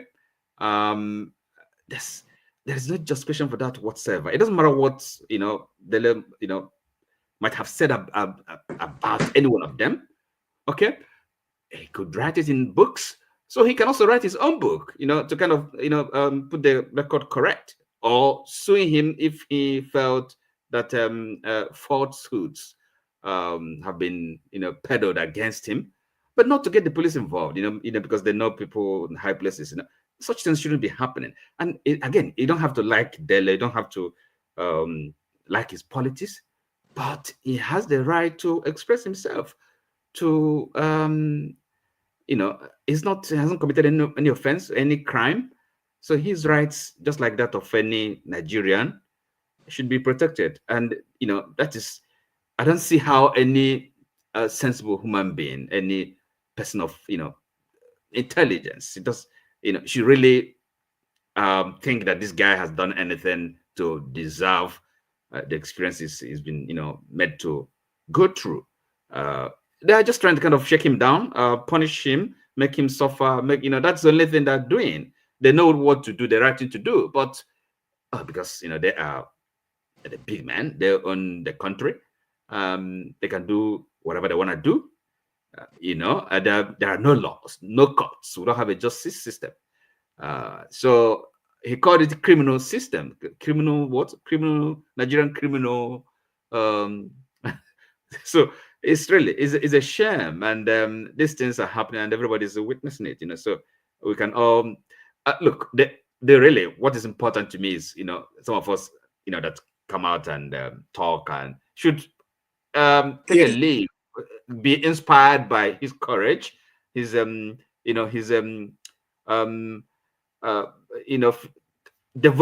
Okay, he wants to say the truth, speak the truth.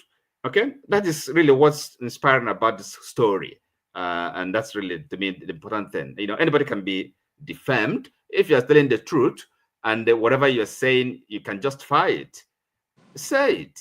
You know, well, these are human beings. They're nothing. They don't have two heads. Okay. Okay. Thank you, OT. And that's why we started from. That truth dies in the face of silence. And that's why I encourage everybody, if you have a channel, even if you just to show, the activity of Dele Farotimi, go ahead and show it.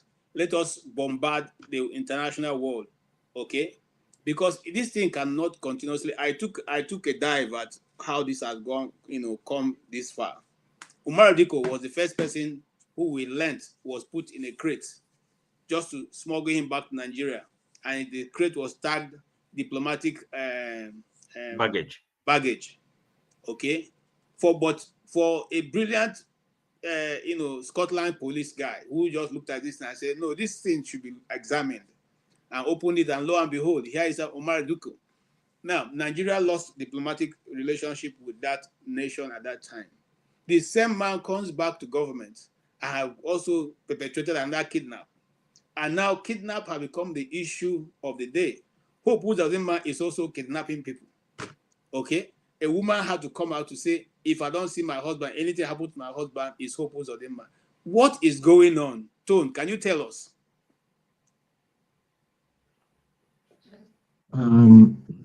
Greetings, everybody. Thank you for having me. I listened to your monologue before you started letting people in, and it was good. Very interesting. But where I would like to start with is, because I've been ruminating, because here we disagree with each other, we insult each other, we throw words, which is very, very unfortunate. But us in the diaspora, we need to start showing the example. Showing the example, even if someone offends you and all that, because some of us here, I'm even inclined to believe that some of us here, if we have that power, same power with some of these power brokers, if I want to call them that and all that, we'll do the same. When people say something that you do not like, it's either you throw them backstage or you even ban them outright.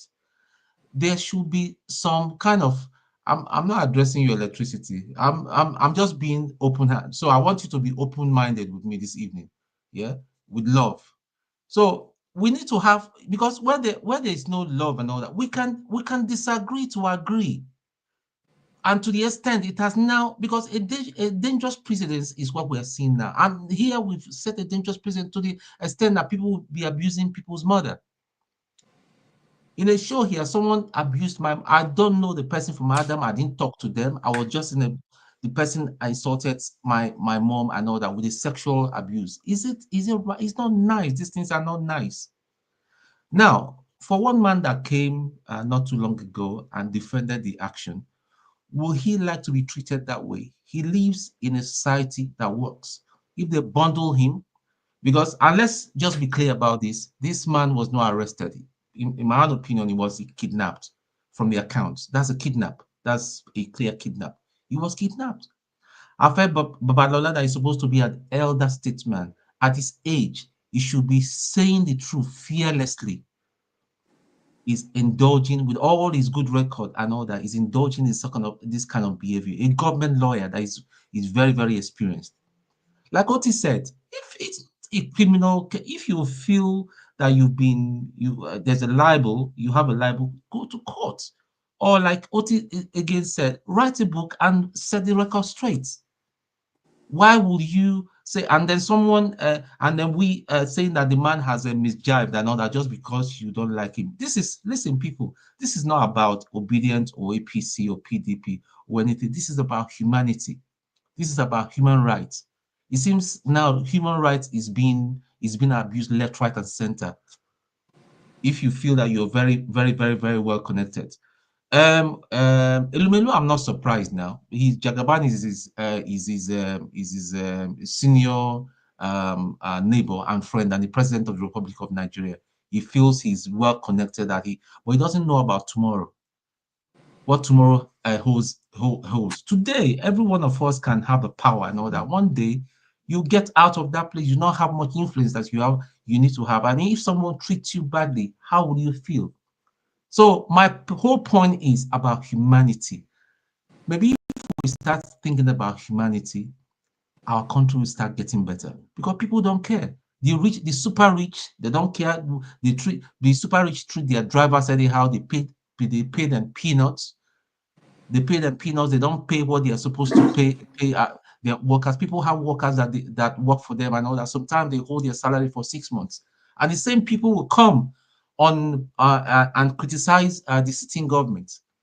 So this thing, so what I'm trying to say is, if us as a people, as a community, as a family, we start saying the truth to ourselves. I know sometimes it's nobody is comfortable when you feel that you've been insulted or your ego had been touched. Nobody at all is comfortable. What I'm just saying is here and yeah, it's not just Afe Babalala you should be calling out right now. How about the Inspector General of Police? Because those guys that came answers to him. We need to be calling him out as well. Okay. That's all. That's all we can do. Thank you. Thank you. Stone, I want to ask you this. In certain quarters, they've said that the black man is not able to have a serious conversation. In other words, we can't have a serious conversation without, insulting each other and hitting each other and all that. Is it really true? Because from what you are saying, it gives me the impression that we can't, even as we are here, we all can come to a conclusion and be able to discuss matter irrespective of what we it are is. very Hold on, we that's are part one of that question. okay. Part two of Okay. it is, how do you think Nigeria now can come together with the division that have run over in the country for so long with different tribes running through tribal lines? Do you think that unity you're looking for is going to come? Thank you, KJ. I think naturally we're very emotional people. Even sometimes when were speaking, like a friend of mine asked me, a white person asked me not too long ago, why is it that when you Nigerians are talking, is as if you want to have a fight and all that? I said we're just passionate people. I think it's just that passionate, that's so much energy that we put into the way we talk, and sometimes we cross the lines. Because any small thing, like Yoruba person, we didn't share any. Igbo person will say, God punish you, Amadi Oha. It's just us. But however, all I'm saying, you see, all this tribal thing, I believe it's the of all the problems we're having right now. The tribal thing. Even within the Igbo tribe, we're not united. We're not even united. Talk less about going to other tribe. When I speak to, if I want to relate to somebody from the South and all that, he is suspicious of me if I tell them that, say, for instance, I tell them I'm from Abia. Maybe because somebody has offended their family or his father some time ago. Maybe the dad have warned him. You see these Abia people, you better be careful. Does it mean that see, all I'm trying to say, in other words, is that relate to people as humans.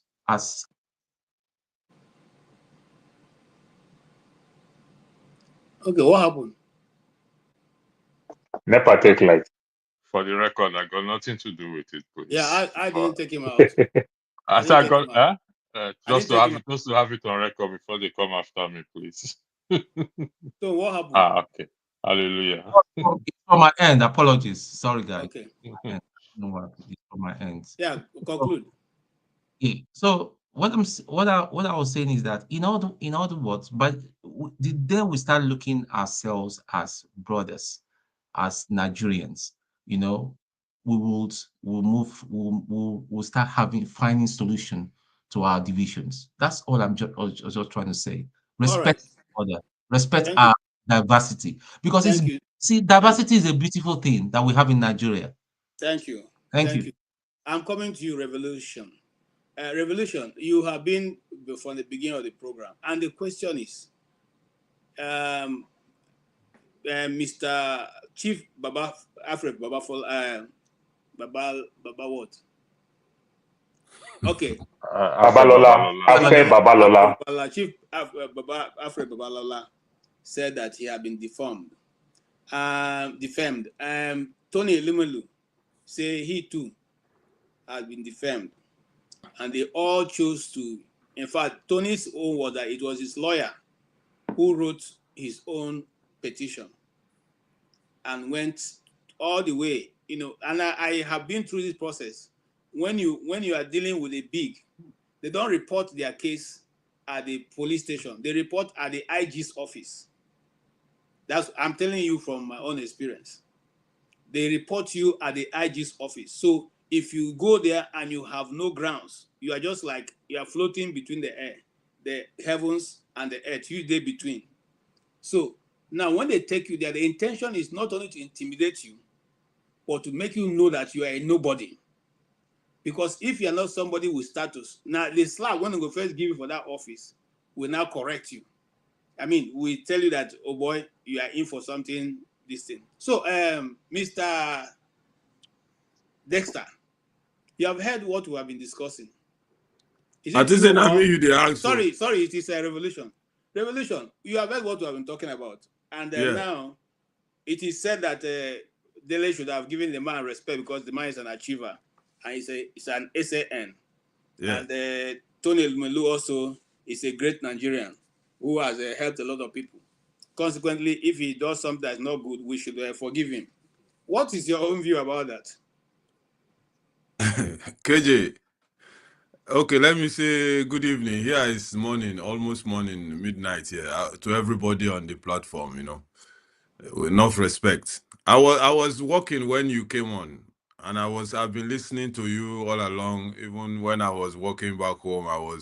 So everything you said, the video you shared when the city joined, made his own with the other, that I know they call them controversial. Those people where they call they sabi everything. Himself come talking on, when he see other people, he run away because say when you mess, people go do like this now. So he run away fast before people go ask and tell him the right thing. KJ, you see in Nigeria, those of us, there's one thing where they happen for Nigeria. I left Nigeria 34 years ago. The reason why make me leave Nigeria 34 years ago, and exactly what happened to our brother.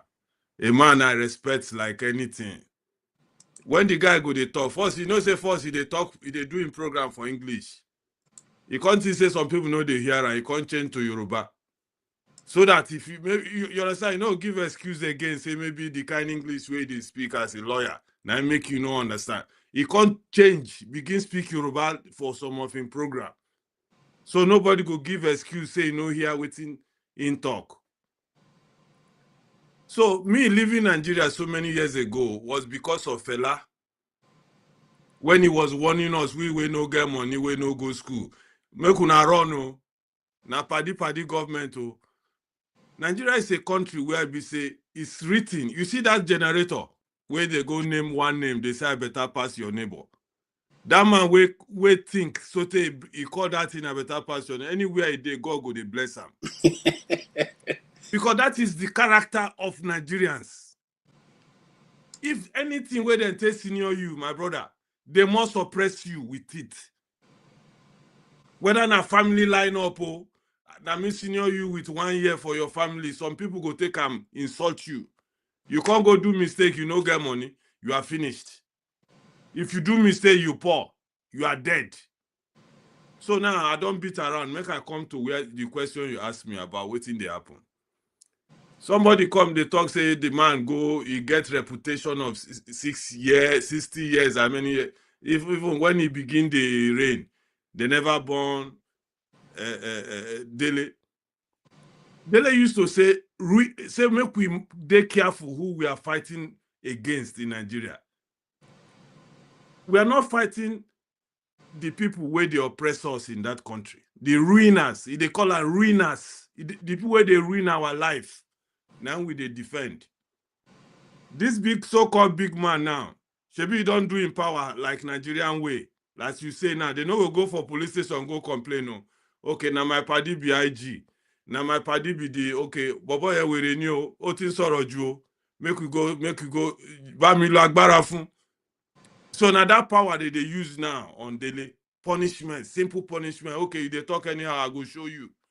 It's a case of two fighting. Maybe the Dele don't work for them. You know how they do stand on person head now. They don't stand upon the head. They say, okay, now win me for there. I go take my mouth, finish you now. So when they talk now, all the people, Nigeria, you know, say Nigeria like respect. How that small boy go they talk to that old man? You know, get respect. And that is where Nigeria is today. Big man or king go do something, you go take person wife. You for no talk. Oh. If you talk, you are in trouble. Because he be king or he be oba. Yoruba they talk say be oba no say be eru. Itumo. How them born the king? Now so them born the slave. In Nigeria context, that doesn't exist. Even this our program. Some people where they speak English, they oppress people like us where know they speak English well. For this our program, and they go tell you, say, make you are stupid. What are you talking? You understand? So anything where they happen, we they watch. Daily situation where they happen.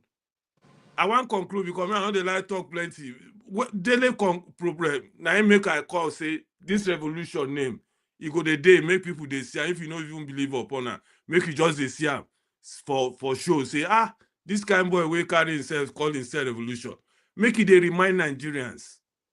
The only way where we go to solve our problem for that country, not tribal, not me I they support IPOB. You see, not be safe for months. I they support them because these are the things where Nigerian elites need. The so-called elites will steal our money, put themselves on that level. None of them go fit tell you how they take their money. Now stealing, thieves them be. So anybody where they challenge them, definitely that person is in trouble. You talk and say, even this our program, I hope, say, I don't know whether now electricity talk, and one day they will come carry KJ.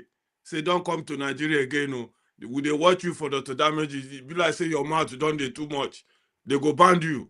People like us, fear don't even feel let me reach Nigeria as I talk so. So what we are saying is what we are saying. Until we rise up in that Nigeria and we stop only this talking, where would they talk? We can't decide, say we go see a prophet. We go lead us. Not be Pitobio. Pitobio them be talk is cheap. Just talk anyhow. They don't go no action. Not be those people they talk about. People will go ready to die. Then we go just they beat around the bush. One day when God calls somebody, you go relax. Thank you. Thank you so much. KJ, sorry, KJ, please. I know it's not my turn, but you know they asked turn some questions. Can I just maybe answer those questions before Dexter? Now, right, this question about people often we talk about tribalism is a lack of unity is our problem. No, I don't see those. Our problem is not lack of unity. No, because I mean, what is the basis for the unity? Okay, or maybe we say it's tribalism because that is not it. Tony says even Igbos we are not united and all that. No, that is not the point.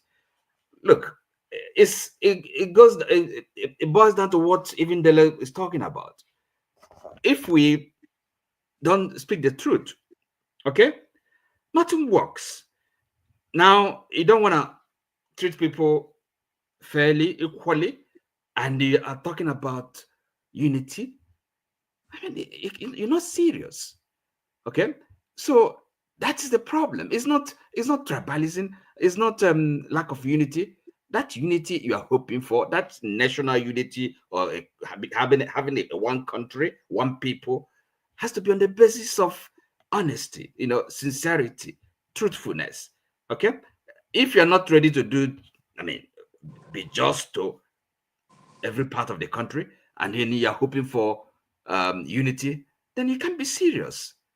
So essentially, it's about honesty, truthfulness. We have to tell us the truth. Thank you. Okay. I agree with you totally, Mr. Oti. I agree with you. You see, that those days there was one reggae song. Everyone talking about what freedom.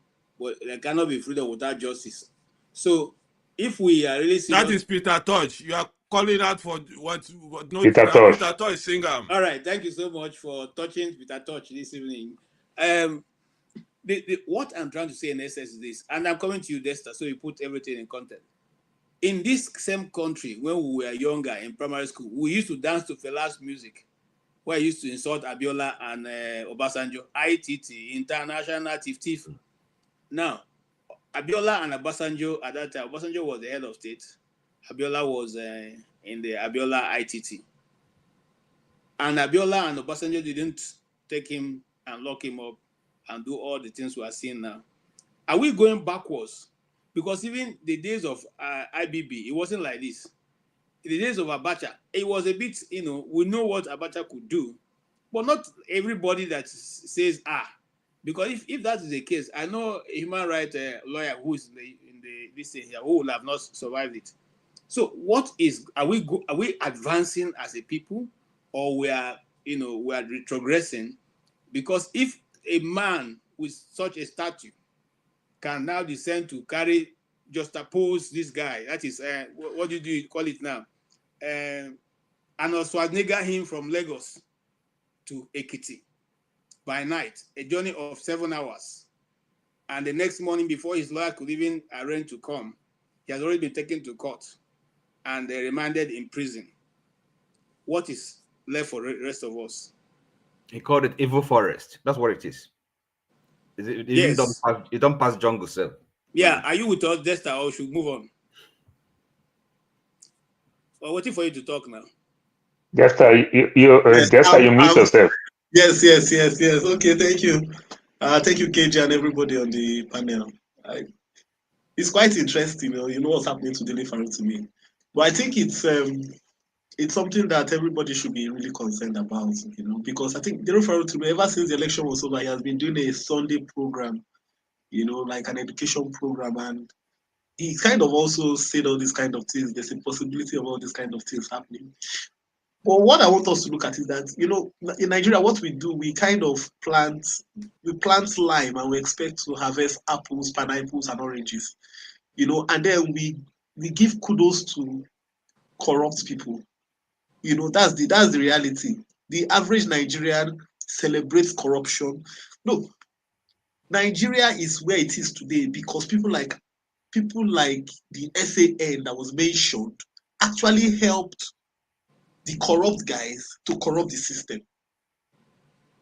When the military took over the first time, it was people like that guy that helped them.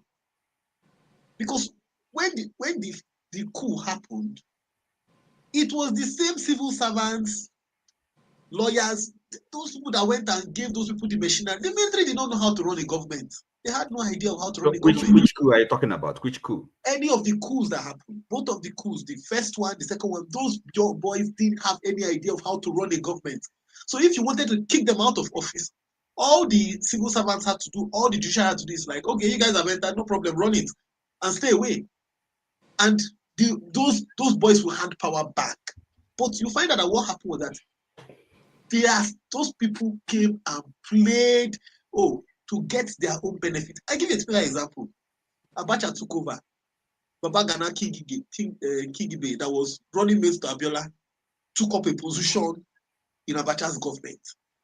The lawyer that Dele Farotimi was writing about, many of the lawyers that you see today, they say they are the high and mighty. They say most of them have done dirty work for these politicians. No moral fiber. That is why Nigeria is dysfunctional. That's why the judiciary is where it is today. All those guys have done dirty work. And okay, let me ask a question. How many do you say that he's not a very wealthy man? If you trace, how did he get his money? There's no way you won't find out that there are some shady. Look, Nigeria celebrates. Sorry to say, Nigeria celebrates Abiola. He's the because of him that our democracy was restored back. But do you know that we are afraid? Fela sang about it. We're afraid to talk about it. Now, the truth about it, a people that cannot define what is right. We're living a lie. that cannot we stand are for living a that lie. is why the fabric of Nigeria, look, no matter how much, look, as if we keep on doing this wishy-wishy, you know, we lean on tribal lines, religious lines, and all that, and then when it suits us, we try to be right and be politically correct. Look, no country works that way. No nation. All those apologists of Nigeria will be great, but you cannot stand for justice across board. Then there's no the country will stand. Look, Dele Farotimi, okay, the man defamed you. Fine, take him to court. Why would you go and do a Gestapo activity on him and try to abduct him? Why? If you are sure that the man defamed you in his book, write it in the papers, take him to court, and let him prove that what he said is true or is wrong. You know, not. And then look at what and some Nigerians will say, oh, he serves him right, let him go and stay in prison for 2 years. That tells you how warped our minds are. So what has happened to Nigeria, the average Nigerian, what has happened to them is that they have been eating garbage for 30 years. But many of us here expect that they will just flip one day, and it's not true. The average Nigerian, look, the 2027 election will come. People will be dying in poverty. On the day of election, they will offer them 10,000 naira, they will sell their birthright. Those same people that are dying, that are saying, oh, we are dying, those same people will sell their birthright for peanuts. And that is the problem with Nigeria. Needs a re-education. There's a generation in Nigeria that has completely lost it. And that generation of all those high and mighty that we are respecting, the truth about it that in this present dispensation, we don't have a lot. All these judges, lawyers they have become exposed politically. Okay, today was this week was Dele Farotimi. Very soon they have to go for this guy now, Chidon Kalu. The next person they will go for is Sam Amadi. They will start going for everybody talking. And think about it. This is an administration that claims that they came from what do you call it? That ran away from democracy movement. Democracy. What did they call them? I've forgotten their name. When Abacha was hunting Nadeko. Nadeko. These are all the pro Nadeko. But you find out that they even had a more sinister plan.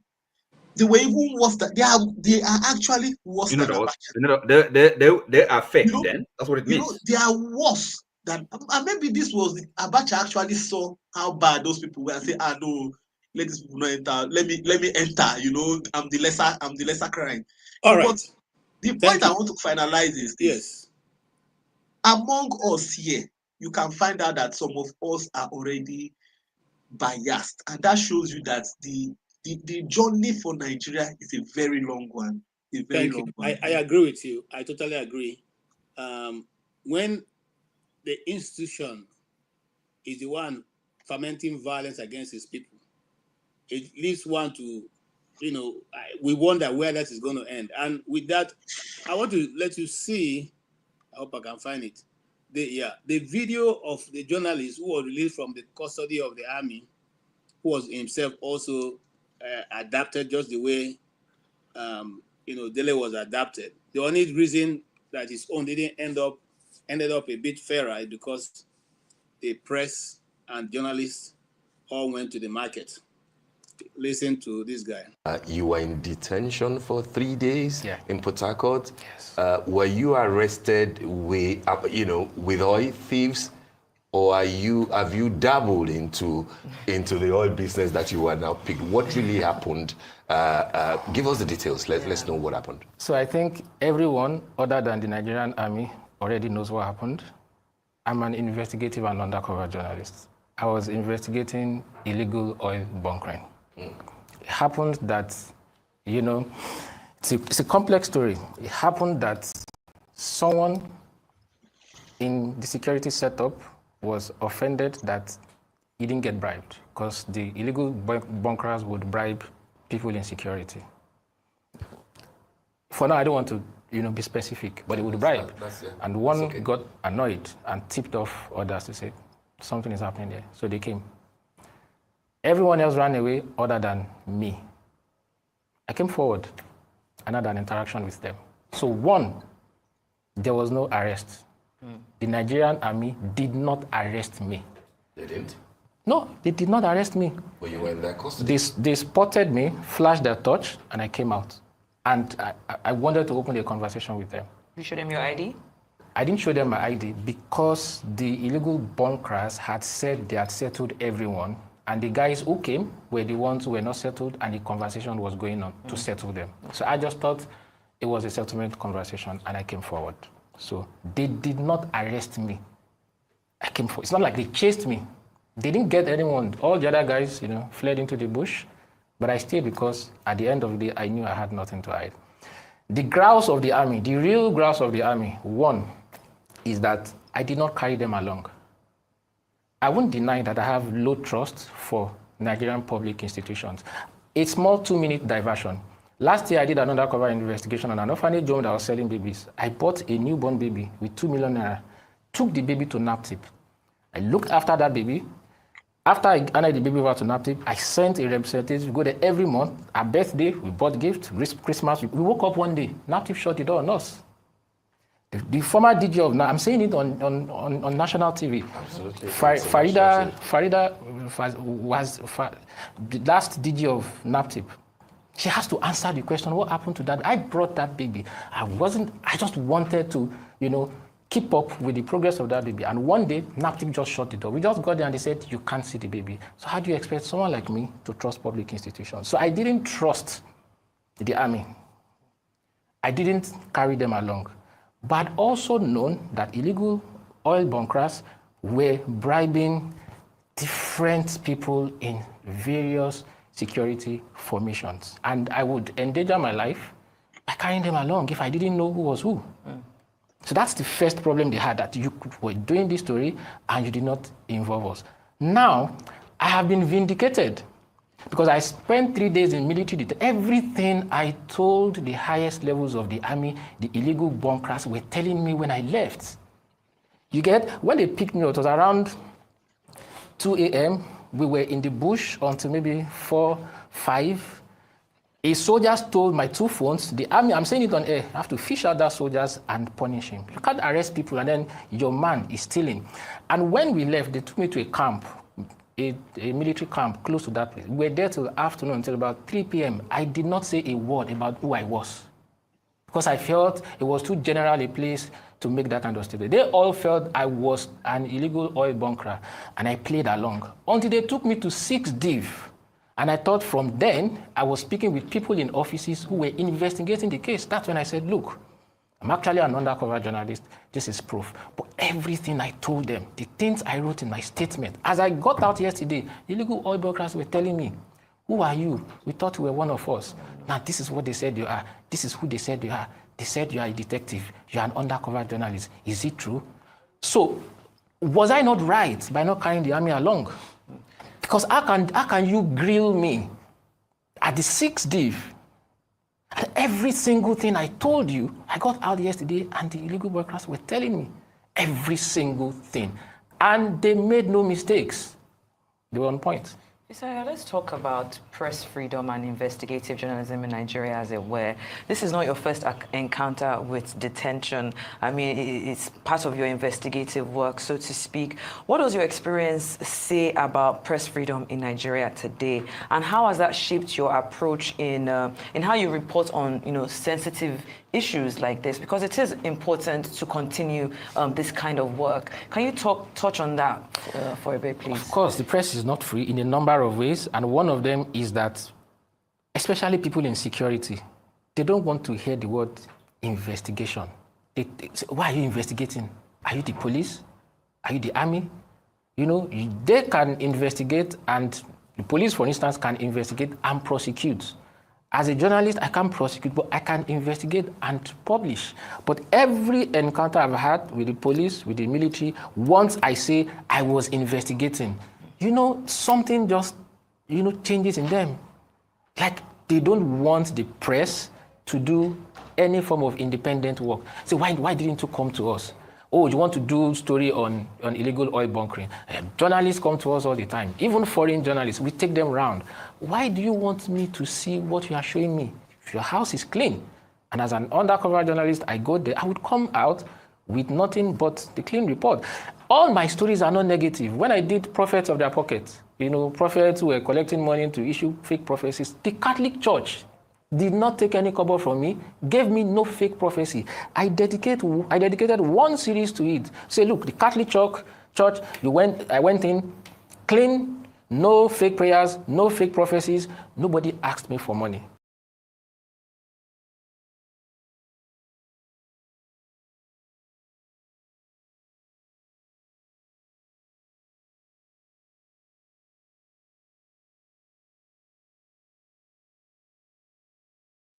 KJ, you mute yourself, KJ. Sorry, thank you, Paul. Now, the reason why I played that tape to that length, by the way, it was Arise News, the morning show. Thank you for that clip. Now, the reason why I played it to that extent because I wanted you to see what the journalists in Nigeria goes through every day of their life.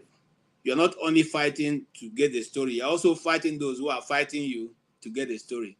Your life is also just 1 inch away from anything. Anything can happen to you. And having said that, Paul, did you listen to the man's story? Now, compare his lifestyle and that of a social commentator like Dele Farotimi. Can you compare and see, is there any similarity? Is there a way that the journalist and him can work together, and would that bring a better result? I think the word journalist, investigating journalism, and journalists in general, it's just about integrity, first of all. When you open your eyes and everything, when people trust you, they tend to give you information. How you can protect them, That's why journalists don't reveal their source and everything. It's just going to help. And it becomes the betterment of the country.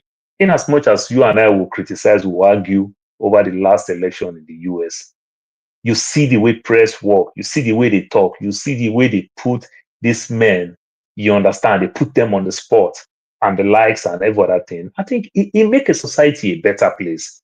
But when people think that they can just do things and just go scot-free and every other thing, then this lackadaisical attitude will keep coming up by the day and every other thing. I don't see anything that Dele did that I can say is wrong.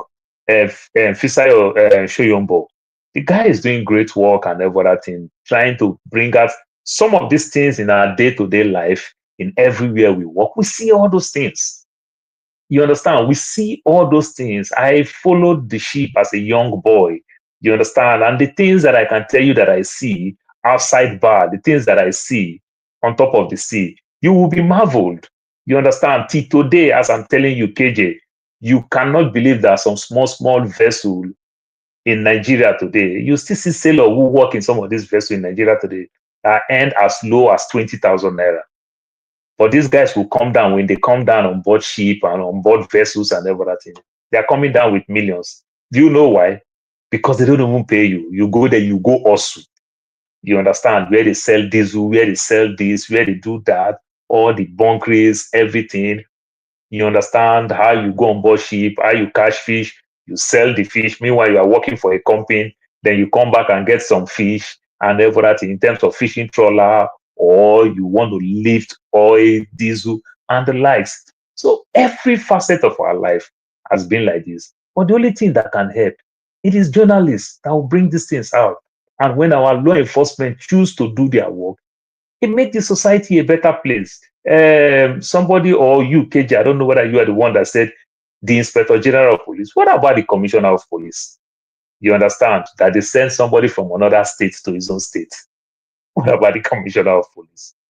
It is just funny. I'm even talking about just his own area, his own DPO, supposed to be informed before they carry out those kind of attack that they did.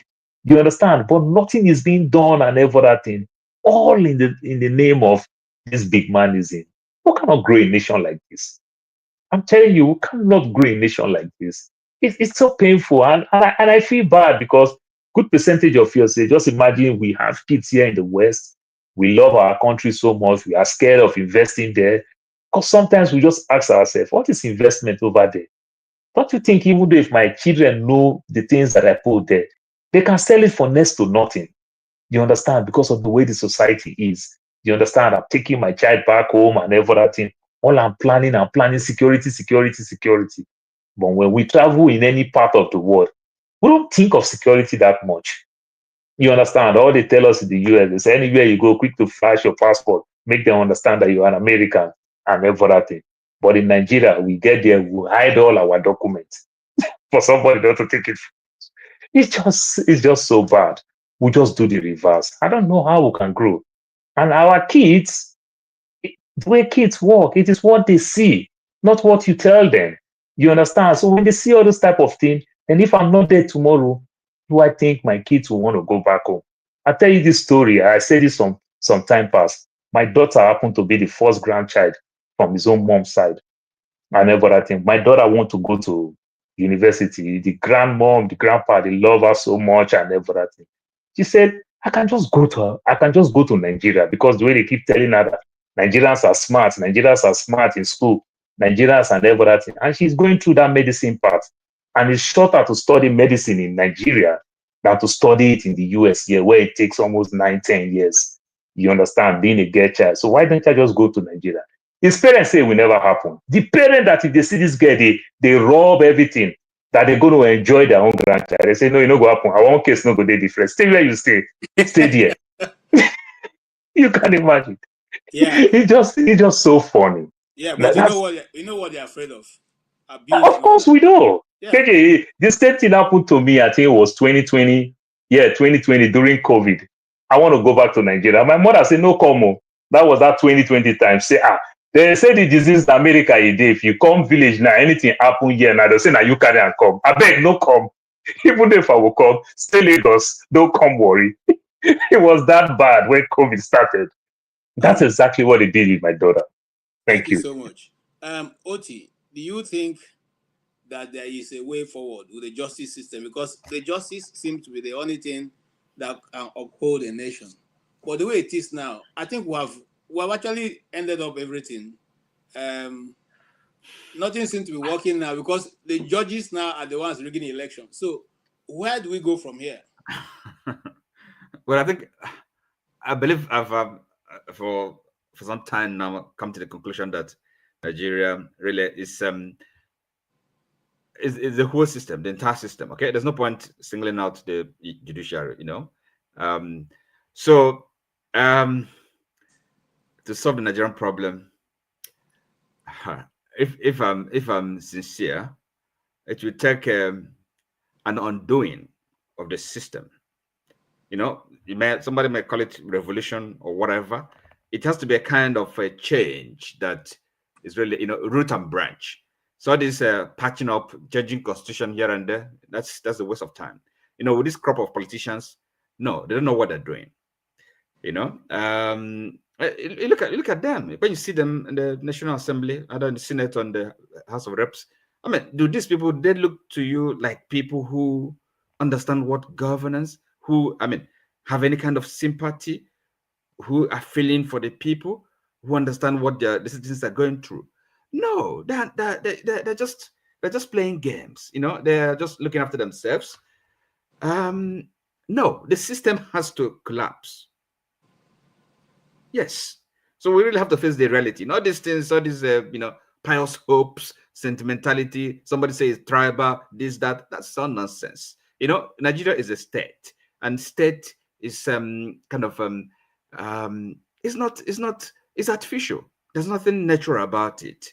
Okay, we have to start afresh, and then really make it that hard decision whether how do we wanna move forward as a people. First of all, as a people, you have to be a people first, a nation, before you begin to construct a state.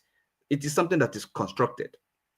Okay, and if people really don't have any kind of sense of who they are, a cohesion, a unity, having a destiny, their values, what they stand for, and on what basis are they building a nation state, a country?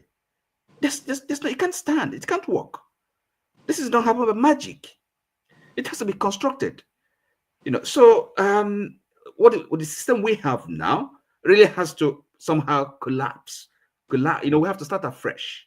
Are you with me? That's the point. Judiciary, it's the whole thing. The political system. Is it the executive you're talking about? Is it the legislature?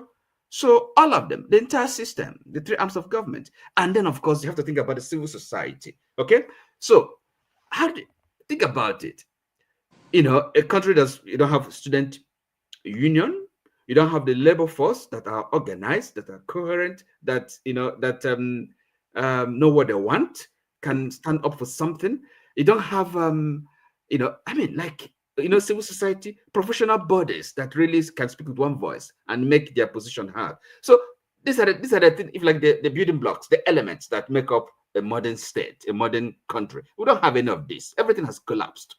The value system, right? Look at our churches. They know what they're talking about. So a fresh start, a ground zero, something. It has to something. It can't work. Believe me. We had the election. Think about it.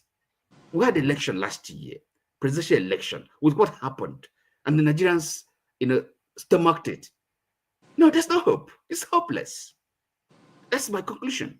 Yeah, all this stuff we're talking is just cheap talk. Thank you. We're not going anywhere with it. Thank you. Electricity, do you want to come in? Or we should go ahead? Okay, I don't think it does. Yes, Tone. I guess he mute himself, but he's not with us. Tone, you heard what, and I agree with Oti that all this is all this is just going round round and round. Are we seriously building a nation? If so, what are the indices that is showing that our country is actually building, block upon block? Is there anything in the horizon that seems to you like Nigeria is a serious country where investors should now go, where you yourself can send your children back to Nigeria to go and attend university or thereabout, or even go for holiday? Is there any such indications? Yeah, Tone. Okay, I don't think you're listening to us. Yeah, Tone, did you hear what I said? Yeah, KJ, please repeat. Sorry, apologies. Yes, sir. If you didn't hear Oti, then you may not be able to answer the question. No, I heard Oti. Oti was saying that the system needs to be yeah, well, he's saying that every system that's supposed to help us build as a nation has collapsed. Yes. There's nothing. We have to start from ground zero. And my question to you is that I totally agree with Oti that every system has collapsed. But you may be thinking differently. And why are you disturbing me, man? Come on. Now, if that is correct, if that our assertion is correct, is there any way that we can correct this, what is going on right now in Nigeria, and what he said is Oti is correct, but what is the reset button that we need to set to start all over again? Where is the reset button? How are we going? Because Nigeria is such a complex side. Because we talk about tribe, we talk about religion, we talk about everything. So how do we? Okay, now some people are agitating that they want to leave. Nigerian government is not even listening to that. Talk less of even considering that. What do we do? There should be more agitations. Yes. From every corner. From every corner. From every corner. But they are not ready. They think some people still believe that Nigeria can. You know why I said that? From every corner. You know why I said that? Every day we wake up with new kind of attack on the citizens of Nigeria. I'll give you an example. Right now, Donald Trump, the lady that Stormy Daniels, he sued Stormy Daniels for defamation, for which she has not been able to pay. But she's still walking about. Nobody is locking her up. And even when the press spoke to her, I said she's not going to pay because she doesn't have the money. But they asked her, but this car you're driving can be on the way to, he said, but well, she's not going to pay. She just said she doesn't have the money. And the man who sued her is not harassing her for that defamation to collect her property. Now, this is where human beings live, where the IRS can write you and say, you are owing us $1,000.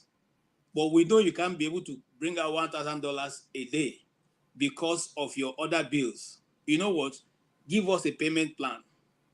But we're talking about a country in Abuja right now. Wike goes to people who have been living in Area 10 for the last 40 years. They bought those houses from when they were sold in Area 10 and tell them, oh no, this place you're living now, you're not supposed to pay this amount you paid at that time. Now we are revoking it if you don't pay fresh money, and this is how much you're going to pay. People say, okay, you know what? We don't want to have a problem with you.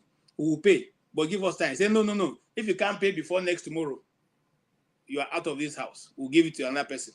And there's no redress, no recourse. No recall, nothing. It doesn't bother him. He finish and go away. So, is that how people? It's just, you know. So we just listen to how this discussion, you know. When I hear this kind of thing, why do you do such a wicked thing? These are Nigerians. It's because of these people that you have a country you're a minister under. Okay? If other nation, I'll give you another example before you answer the question, because I still want you to answer. In other nations, the other day they were talking about illegal immigrants, and they say, you know what? We know you're an illegal immigrant, but they're going to, if they arrest them, they will take them to court first. And when their court system is exhausted, then they will now, if you didn't win, they will now send you away. Why not push them away immediately? These are not their citizens, but they're still giving you some level of humanity. How come the Nigerian system does not see a Nigerian as worthy to be given such, accorded such a respect? Well, I think that all these, I'll call it injustice. All this injustice have started a long time, but it has never been this bad. We only just started reacting and protesting and speaking out in the last 2 years. It wasn't that bad. It was bad though, but it wasn't that bad. We've never had it this bad, and that is why we now that we're talking and all that. See, I personally believe that it's going to take maybe another 50 to 60 years. Maybe it's going to be a new generation that will change things. But right now, I don't see anything. I don't see anything changing. What kind of change? How would that change come about? He said, doesn't see the change. Yeah, revolution. Go ahead. I don't see a change because our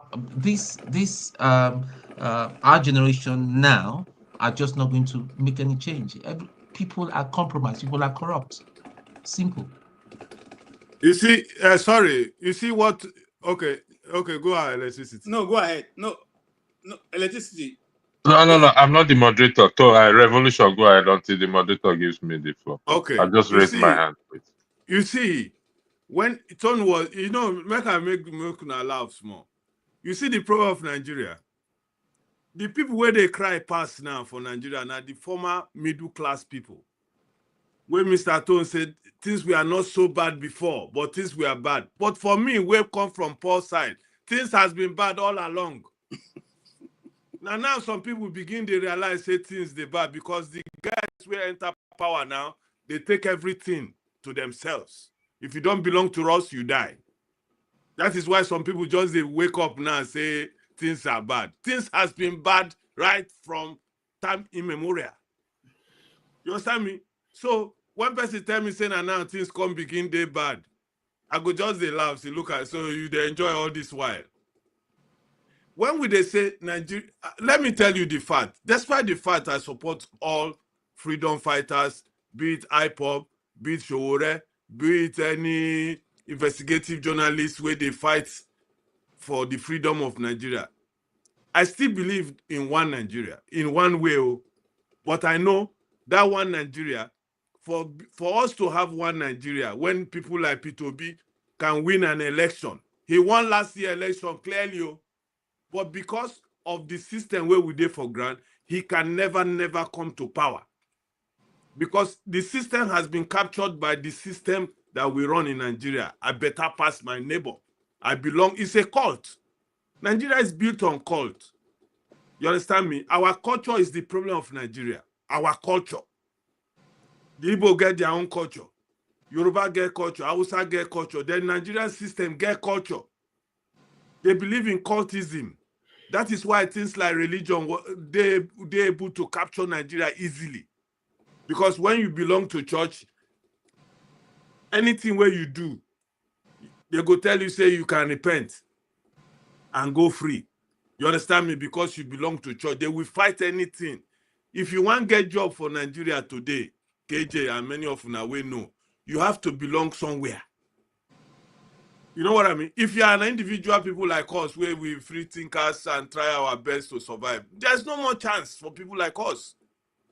Because you have to belong to go to listen to one man for pulpit every day. Anything where he tell, yes, sir, it's not my portion. God will solve it. Yeah, you go see Nigerians, they do like this. You go just they wonder, say, which day this one start for Nigeria? You go talk something, somebody go do like this. I go ask myself, now, all the days we were growing, I never see somebody go not suddenly go do like this. Now, new thing to me. No, it won't be my portion. Church person, I will say that. What are all this? What is happening? This is not the level where Nigeria don't reach. And I don't think say there's any way we go solve Nigerian problem. The only way go solve Nigerian problem don't near hunger. The only hunger where they take punish Nigeria now. Now be the only chance Nigeria get now. Say maybe one day get where that hunger go reach. There will be a day when this sufferation now, where these big guys they do to Nigeria, one day it go spark. Something go just spark like this. All of them go run. And they won't run far, because if they come Europe, anywhere, we go catch them. Yes, this is what I think. There is hope in Nigeria, but there must be something go happen. No, talking and all these things. Dele Farotimi talking, Aisha Yusuf talking, Shore talking. A breakdown. Yes, that's it. Not go happen. They go just say when I talk finish, when I go. There must be one thing go happen to Nigeria. Maybe this Dele matter can even happen as the whole land, because many people love that guy, and one of his fans. Maybe now this place the thing go start say, okay, since we now go this way. So that's my own opinion about that. All right, thank you so much. Those days we used to have some friends who are like Tone. They were in the NDA. They were able to advance, and we didn't go towards the NDA. We went towards the university, but they went to the NDA. But when they came back from, whenever they have holidays and we meet again, I will go out and some people are trying to, misbehave. Those guys just take charge. And they can even be beating the people right there. So what are you saying? He will slap the person. And then when he slaps the person, I will say, but why did he slap him? I say, he has to be brought under control. He has to be brought under control. And then when the guy come complain, say, why are you hitting me now? Why are you doing this? He will tell us, turn around and tell us, grumbling is allowed. He can grumble, but he has to do what I said. Oh yeah, begin to do that. Now, that is the mentality that is still even within the Nigerian system today. The first thing they want to do is to beat you up. And while you're complaining, you are still doing it. There's a video I don't want to show because it was so bad. Some army guys who are drilling this guy, they're beating him black and blue, and they're asking him to dance with frog jump. He was doing frog jump and dancing with it. Now, that is the system where what I'm trying to point at, how the Nigerian citizens have been reduced to a point of the fact that we are no longer human at the level of the people in authority. The question is, do we need a systemic change? Is there anybody who is going to do that? Or do we continue to descend down the south with this kind of character that we are displaying? Is it going to change anytime soon? Are we going to think of a new way of educating our people and bringing them to power of what is going on in other nations of the earth? Because the people are your resources are the people, not the resources on the ground, but the people that you have as people of the nation. Electricity, you wanted to say something. Welcome, forefather. Electricity, you wanted to speak. Yeah, I wanted to speak. Just go. I'll speak after the next. I'm just trying to retract that information, please. All right, Mr. Forefather, welcome. Yeah, thank you for having me. I know you have been listening to us, so you must have come with. How do you know? I'm not.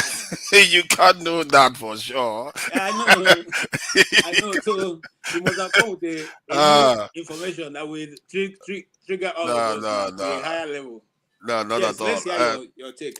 Thank you for having me, KJ. Greetings to everyone on the panel, to the chat and the viewers. This kidnapping of Dele Farotimi, I don't understand for the life of me what is wrong with our elites in Nigeria. There is this mentality that they have, that they think that they can just do stuff and like it's just all right. You know, you see that everywhere. And to be fair, it's part of most Nigerians, they our making, where we you see that everywhere. Look at that lawmaker, how he was slapping an innocent man. And or even was it not Buhari's wife that kidnapped somebody that just insulted her a little bit online and kidnapped the young man to Abuja? We do these things. It's so weird. We just want to show our power to as if that. What power do we have? The little power we have, maybe that's why. You know, when you don't have power, you want to bully people. That's why we behave the way we behave. Because every time everybody that just have a little power, it just gets into their head. When people that have true power don't behave like that, it's just a symptom of, you know, what they call small this thing mentality, where every little thing hurts you. Somebody says something, oh, somehow your image has died, so you now have to take him, kidnap him all the way from Lagos, or you take him to Ekiti or wherever they took him to, and you won't even allow him to go on bail. For what? Did he commit treason? Even if he committed treason, they do allow, okay, you know, that one, they don't allow a lot of people out, but still, he didn't commit treason. This is defamation. And they jailed him, and you see how they rig the system. In other words, because the guy is a judge, he feels like, okay, he can treat somebody anyhow. This one is going to backfire on them. I think from what I can see, it's not going to go well for whoever has done that. I don't know what his name is, that judge. It's not going to go well for them, because Dele Farotimi, for it's not like any other. From the way he comes across, it doesn't come across like other online people that talk. He seems to say his own, and a lot of people respect what he says. And it's a dangerous person to go and just pick up just because of his opinion. Those guys, they will find out the wrong way that they've gone and beating on more than they can chew. And also the shenanigan and all the intrigues that happened before he was picked up. It just shows you how difficult it is to operate in Nigeria, because these people have networks everywhere. They are looking for a way to trap you, catch you from every corner. And the people that are supposed to be trying to change the system for the better, they don't have that power. They don't have enough network on the ground. That's supposed, and they did try to protect him. He did get a lot of feedback, people telling him that they are looking for him here, they're looking for him there, and all the rest of it. But eventually they came to his lawyer's office to carry him and take him away. They know that they have to do it that way, otherwise they will not get him out. If they went to police station, they will have to deal with it in Lagos. And if they dealt with it in Lagos, the case is not going anywhere. So why not take him to your own state, kidnap him, and let the chips fall where they may? You see how our big men, how they behave. And they're all like, it's like all of them belong to the same secret cult, where the moment anything happens, they close ranks amongst themselves at the top there.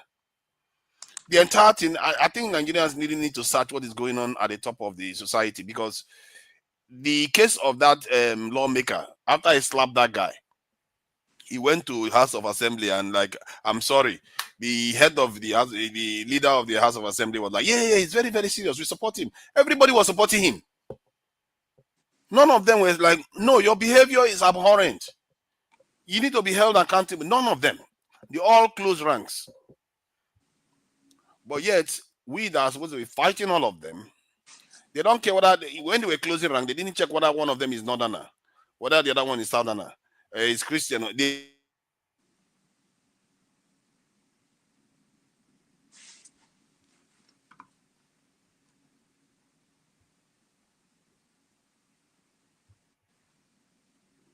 Can you hear him? No. Frozen. The Ox panels, we saw this. Guys, please, I want to say good night, man. Thank you, guys. Yeah. Thank you for joining us. Forefather, you went off for some seconds there. Yeah, my internet connection is glitchy sometimes. Sorry about that. So they all close ranks. All these people at the top, they all close ranks. So this man that did this stuff now, who is going to hold him accountable. That's the problem, because they broke the law to take him all the way from Lagos to Ekiti the way they did. They actually broke the law. You can't kidnap somebody from Lagos all the way to a different state for him to answer for his offenses, when the offense was probably committed in a different state. He wrote the book in Lagos. So that is breaking the law. But who is going to hold that judge accountable now?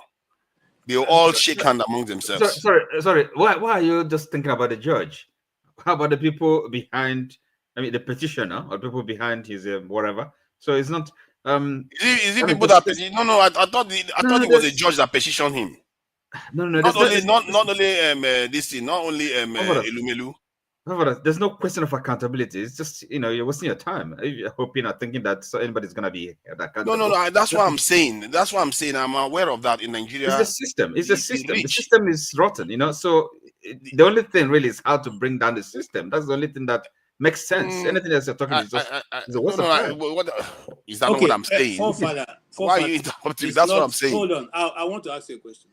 It's not only Tony Elumelu that petitioned him. Alfred Babalola is the one that took the action that we're dealing with now. The one of Tony Elumelu is still in the pipeline. Maybe when he finishes this one, that one will start. We don't know yet. Because they're not the same petition. So who is the Babalola? But Alfred Babalola, I know he's a billionaire. A prominent Nigerian citizen who has been in the legal profession since 1963. Exactly. That's the person I'm talking about. That's why I keep using the term judge. Yes, it's not a judge. How much? I think he gave the King's College, is it $10 million or something? Yes. Donation, because I think it's yes. So for doing human rights work or whatever, Yeah. You see what he did. What happened there? That tells you the way he got his money. Because if you got your money as a level-headed, intellectual, hardworking person that means well for the nation, you are not going to behave like this because somebody wrote something about you in a book. You could even invite him. You could go to him and discuss it with him. I said, that thing that you wrote, is an error. And when you do those type of things and then you bring it out, if he refuses to correct it and you are correct, it just shows you the kind of people they are. They are like gangsters. I don't even know how these people got their qualifications even. All right, thank you for that. I want to come to Ferrari, who is just gracing. Please, guys, pardon me. I have a question for Ferrari.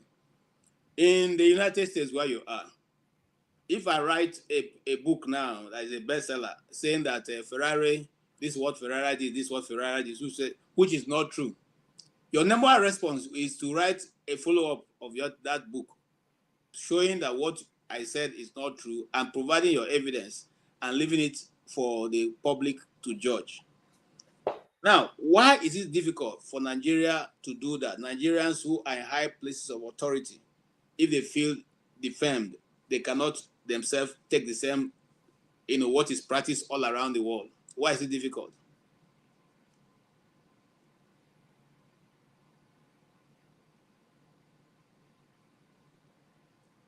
We're waiting for you.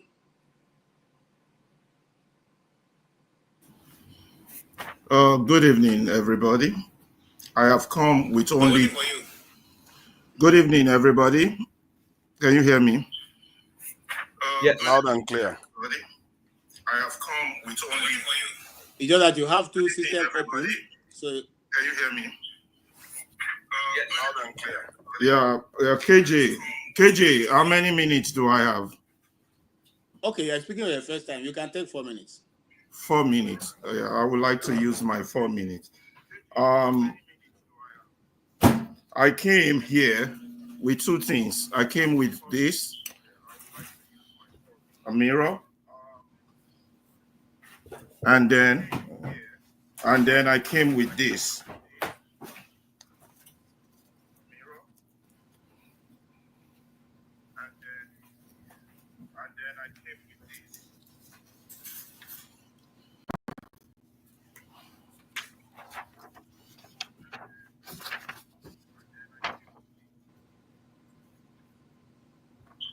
Okay, well, I've seen it.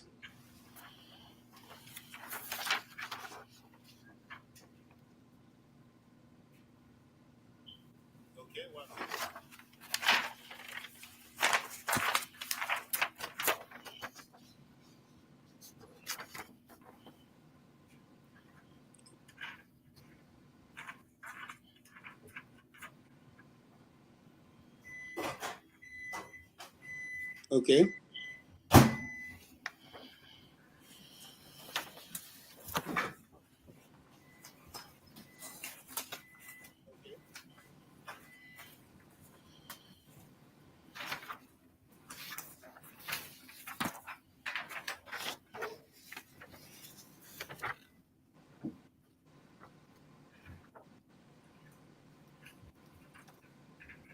Okay.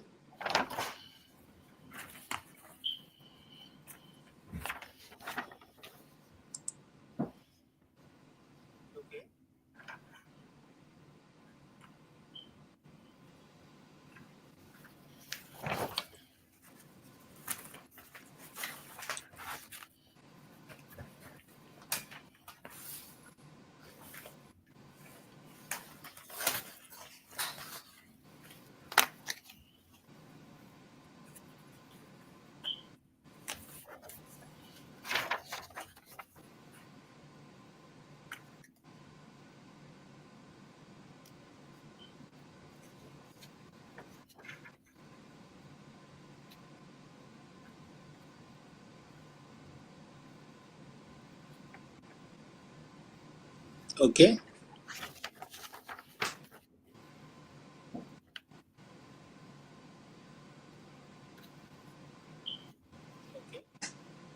Okay.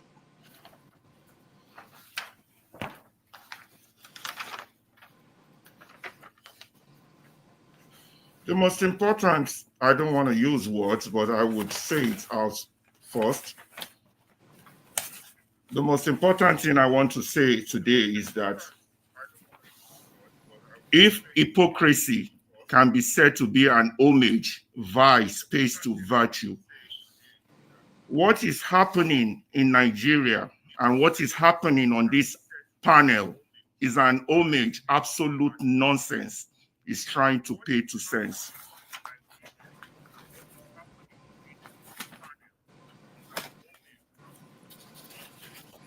We have come here to start speaking English while the very thing they are doing in Nigeria, you are doing it on this panel. I was blocked. I don't know how many of you were aware of it.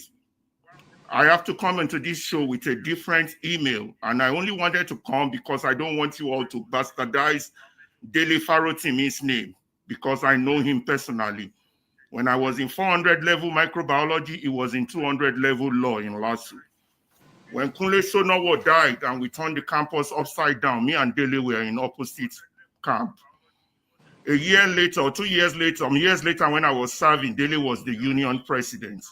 And one of my brother was attacked on campus, and I came to campus and I saw Dele at the gate, and he said, and I asked him, Dele, kí ló ń ṣẹlẹ̀? Ó dà kí wọ́n ṣínà fábùrò mi.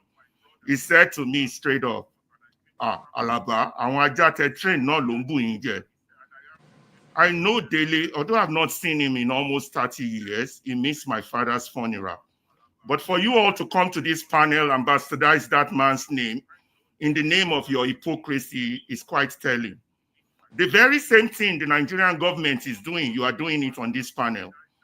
You blocked Nigerians who have a say on this panel without them committing any offense. I'm not talking about me. I can give you names if you want it.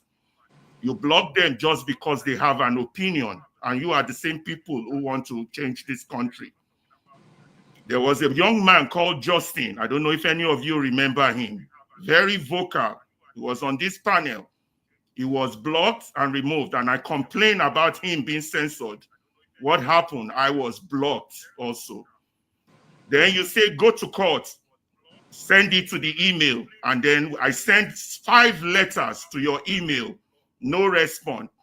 Mama Echo sent letters to your email, no response. Justin sent letters to your email, no response. And here you are, in your gowns of hypocrisy, talking about Dele Farotimi. Nigerian elites are Nigerian problem. When you all take the time out to look at yourselves in the mirror, you will see that you're not different from Afe Babalola. Please don't abuse Dele's name and use his name on this platform. I don't go to... I think let me finish my last sentence. No, your 4 minutes has finished. You see, that's the problem. I'm the one. Okay, if it's finished, it's finished. But I will leave you all with the words of one man tomorrow. False, indignant, I never agree with him. False indignity. That's what he calls you all. And he paid for it, $2. I was watching from the beginning. I never go to his show because there's a reason. I don't want to experience depravity at my level. But I later found out that this show is the same coin of the opposite side of the same coin as one man went to I've most. given you more than enough time. And I need to address this. See, I wouldn't have addressed this, but because you know the channel, and we have said many times before now, that if you have any issue, you can call Rudolph. You have Rudolph's number. If you don't have it, I can send it to you. That's one. Two. Like I said, no response. Hold on, sir. Don't You see, that's the yourself, problem. That's the problem. That's the problem. That's the problem. This is not a community meeting.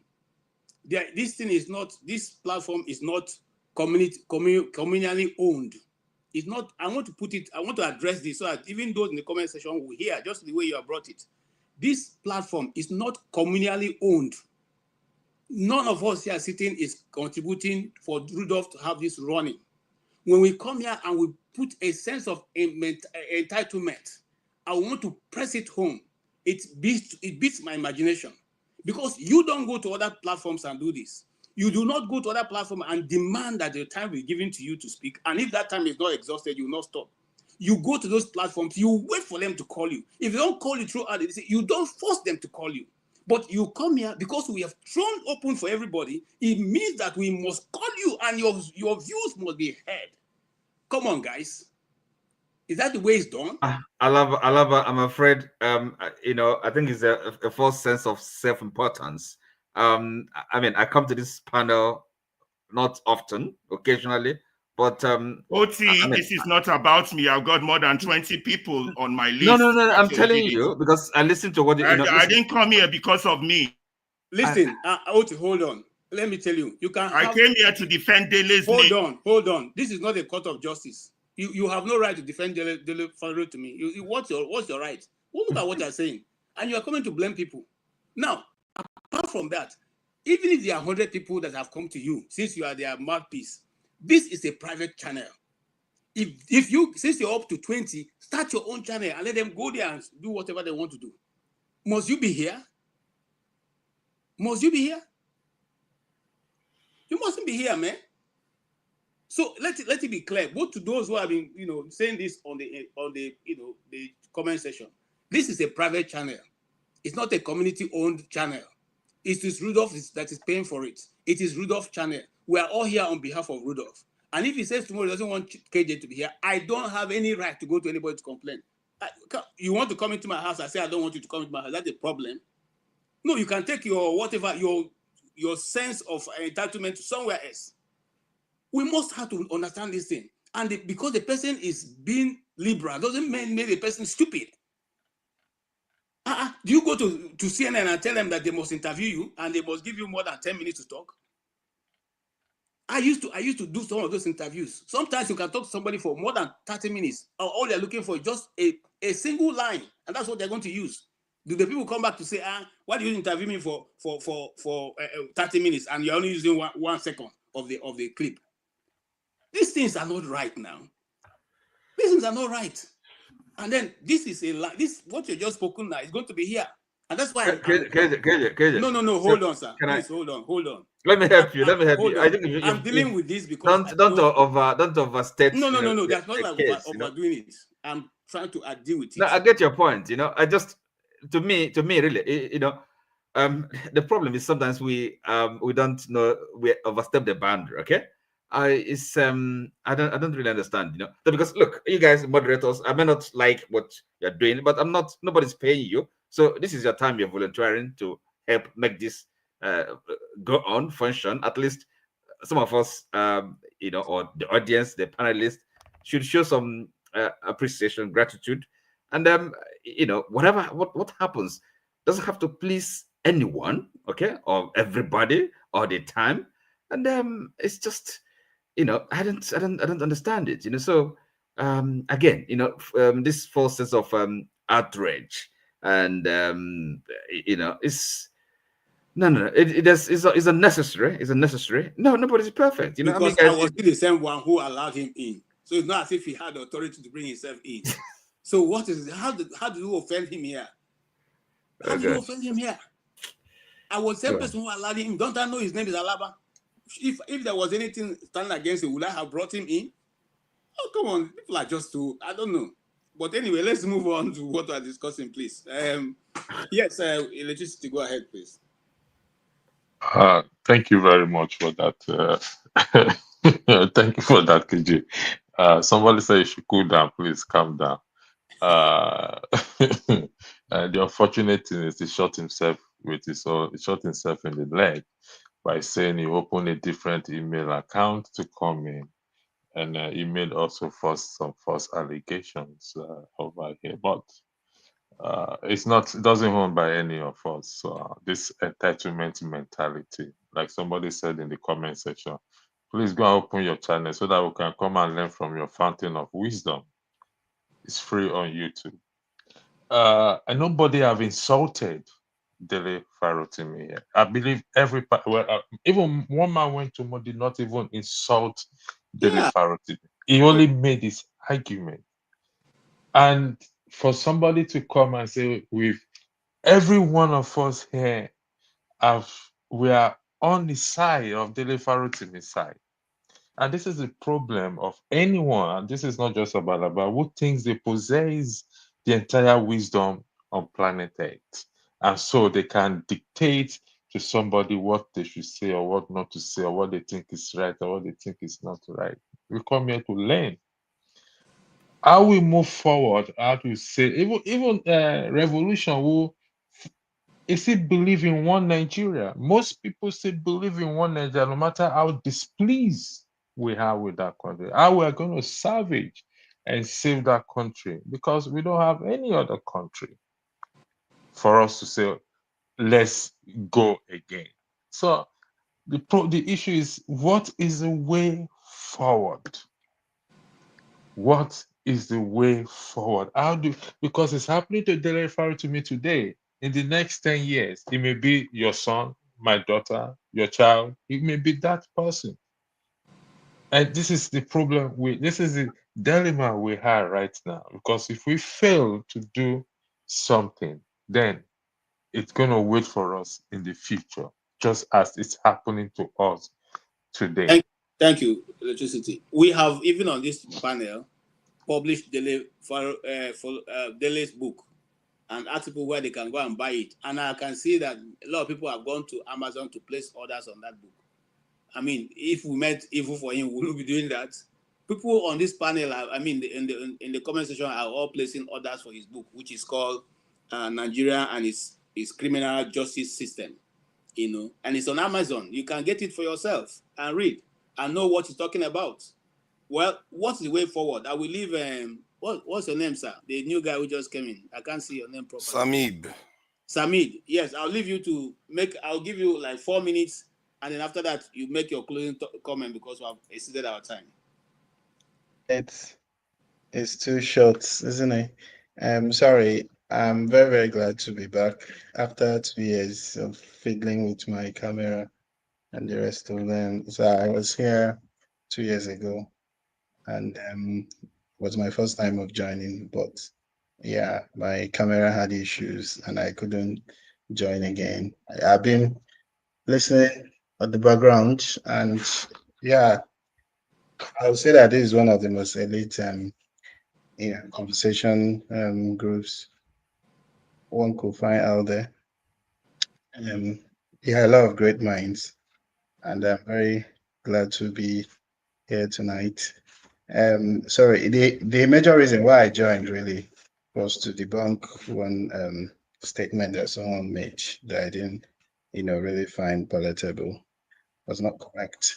He tried to demonize the culture of the Nigerian people, and to say that the problem of Nigeria is the culture of the people, which I didn't really find right. The cultures of Nigerians are good. There are very good elements in the Igbo culture, the Yoruba culture, Hausa culture, and the rest of them. The major problem is the Nigeria, the contraption or whatever you want to call it, that is Nigeria. That culture that whoever, founded Nigeria, created, that's the problem, not the different cultures, the Igbo, Yoruba culture, they are all very good, but that setup called Nigeria is the problem.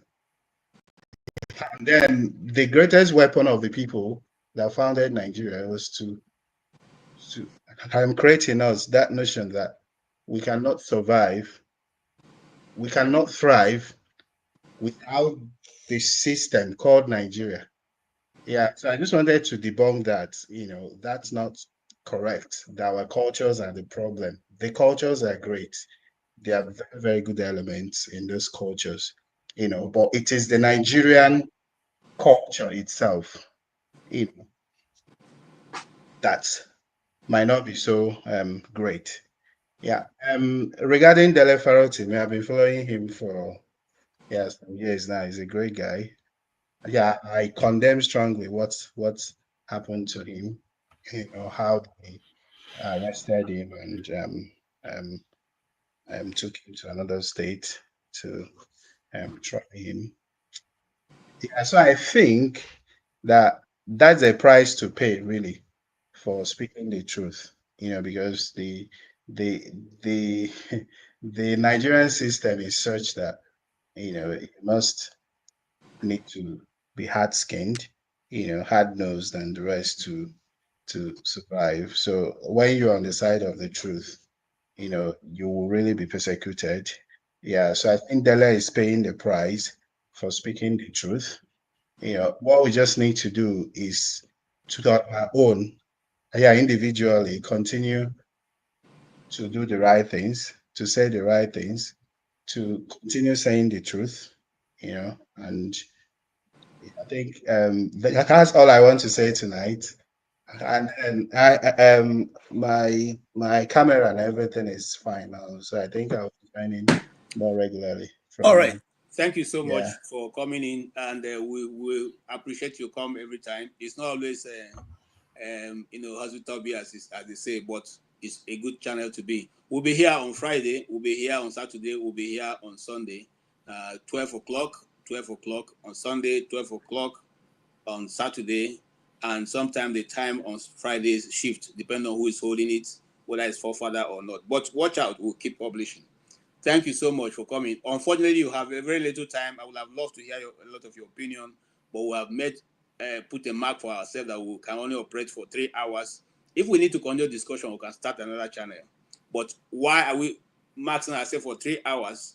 So that it's easier for people to watch 3 hours than when they see it's 5 hours. When they see it's 5 hours or more, nobody wants to go there. And even our editors find it difficult to look for particular spots to republish for us. Thank you so much. We appreciate your coming. Tone, yes, let me come to you so that you also can make your final comments. Well, my final comment is thanks for having me. Thanks for listening to my point of view. Let's all calm down. Please, those that are answering email, please answer email so that Alaba will not be upset and people that are upset. That's all I'll say. Let peace reign.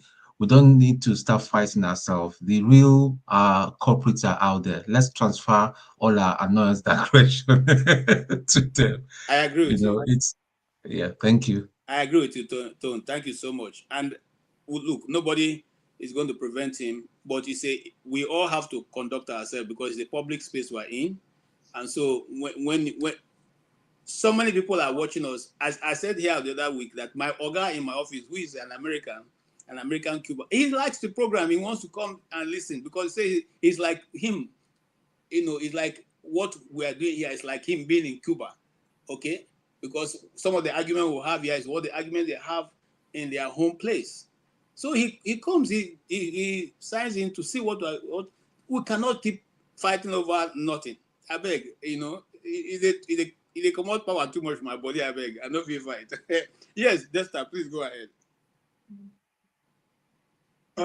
Thank you. Thank you, everybody. came on the platform, in the comment section, KJ.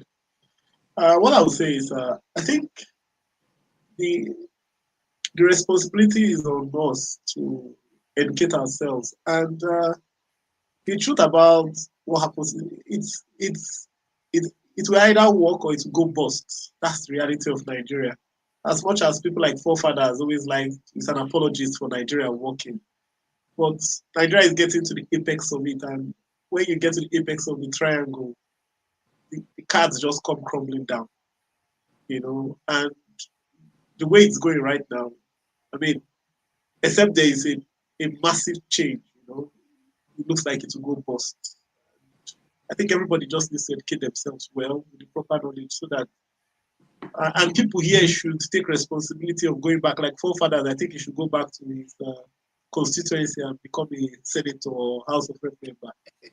No, because that's the only way things will change. I mean, staying behind the screen or staying behind the screen will not change anything. People here that come here should. 2027 is around the corner. It's not about winning. Make an effort. Make an effort. Join a party. Campaign. Try and so that you see how it is. You see what makes the system. Because no matter how much we stand here, and talk, shout, we're never going to make any impact until we go back home, join a party, express interest, even if it's a position for councillor, whatever it is, express your interest so that you see the corruption that goes on. You will see everything and you have a first-hand experience of it. If peradventure you're able to go through, fine.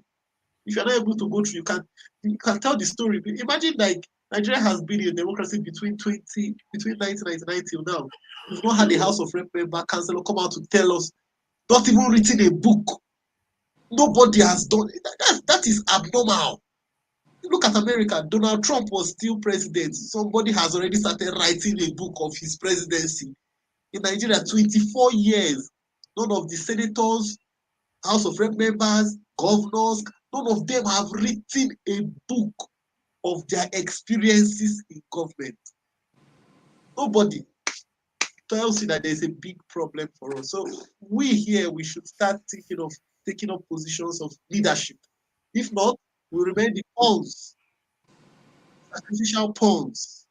Thank you. Thank you so much. And that's the reason why I like Obasanjo so much. Say whatever you want about him. Obasanjo, while in prison, wrote volumes of books. Obasanjo, while in the presidency, wrote book. Obasanjo, after the presidency, wrote book. Obasanjo, after the presidency, is still going to lecture in places. What a man at his age. So, and I think probably that is when we, in Obasanjo's regime, we got closest to somebody who can actually be able to have a vision and a focus. Whether that ended up well or not is another day's discussion. But for further, I'm saying this to say, please don't begin to attack Desta. Let us just have our final thoughts and then let it go. Yeah, Oti, go ahead. Okay, yes, in my final comments, I would like to pick up what Desta has said. First of all, about going home. Yes, I'm preparing. Actually, from next year. I'm the first son of my father, so I can't run away forever. Whatever happens. Now, coming here, but the advice I give to myself, and I'll give to others as well. Let's take ourselves seriously. Let's take what we are saying here seriously, but not too seriously, as Alaba tonight, unfortunately, demonstrated tonight. Don't take yourself too seriously. And for somebody like you, I wish you could be more serious and more real. Okay.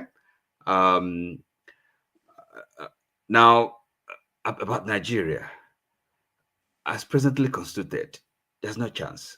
Let's not deceive ourselves. Okay.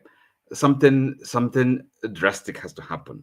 Otherwise, we're not going anywhere with this present structure, present entity we call Nigeria. No, we're not gonna. No chance. It can't work. So we have to reconstitute it. I mean, the peoples of Nigeria, first of all, have to kind of speak to themselves and to each other. I mean, as a people now, and then make that conscious decision to either begin to build a nation, one nation or different nations. That's the only chance. That decision has to be made. We can't avoid it forever. So that's my conclusion to this. All right. Thank you so much. Yes, segment. forefather. Thank you. Thank you, forefather. Yeah, that I'm a very nice person. I'm not going to attack him. He's very, it's okay. See, in terms of the way Nigerians behave with each other, I think you can see very well that we don't treat each other right, and it's something that we have to learn how to manage, because we say we like democracy, but why don't we want to live by the rules of democracy?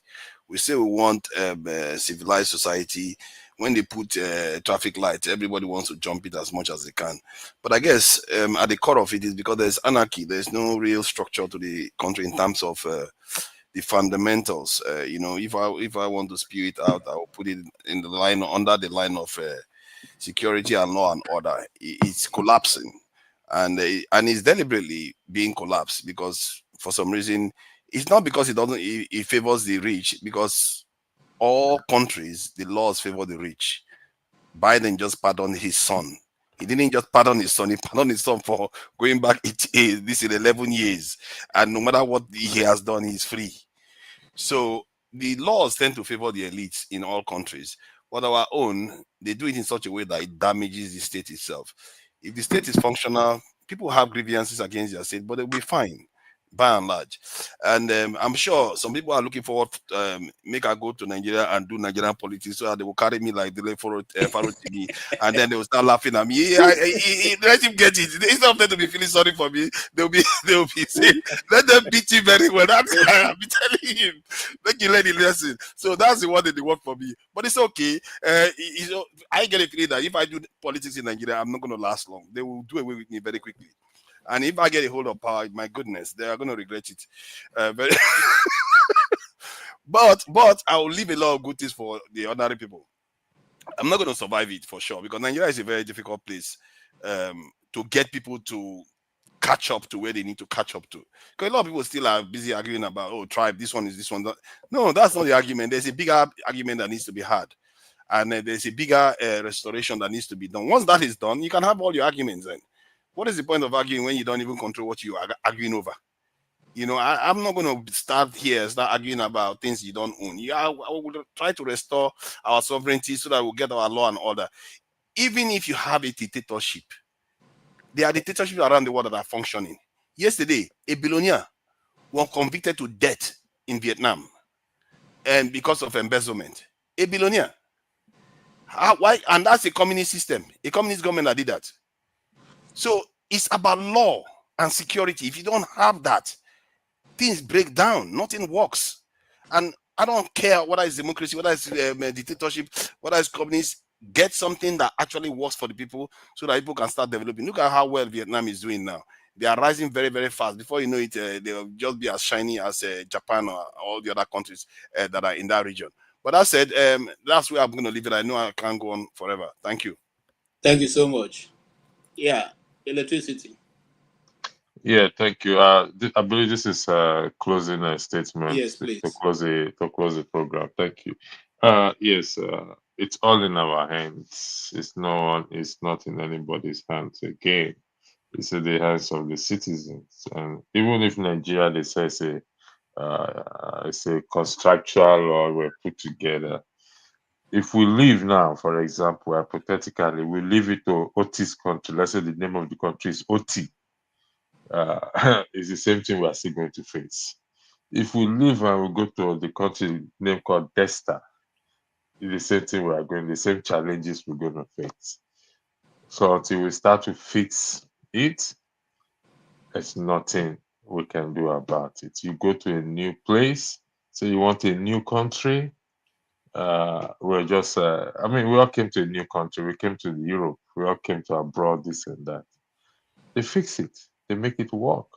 In UK last week, this week, if I'm correct. Further may be familiar with it.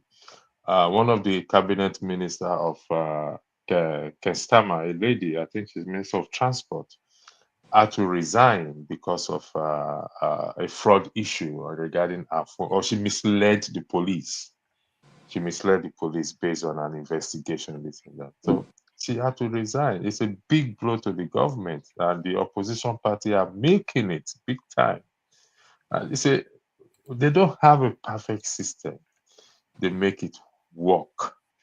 They make it work, and it's up to us to make this thing work. So if we say let's go to forefathers' country, we all know we're in trouble because forefather don't even have a name. How much is going to have a country?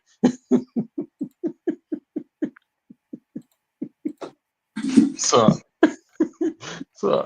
let's fix Nigeria if we can. Please. It's not by running away. Either fighter runs away, remember, lives to fight another day. Thank you, KJ, and good night to everyone. Thank you so much. Thank you, everyone. I really appreciate all the contributions so far. Yes, and that is the end of our show this evening. I will leave you with these famous quotes. It is actually attributed to Thomas Jefferson, but some people say he's not really the owner of those words. He said, "We are one generation away from our republic."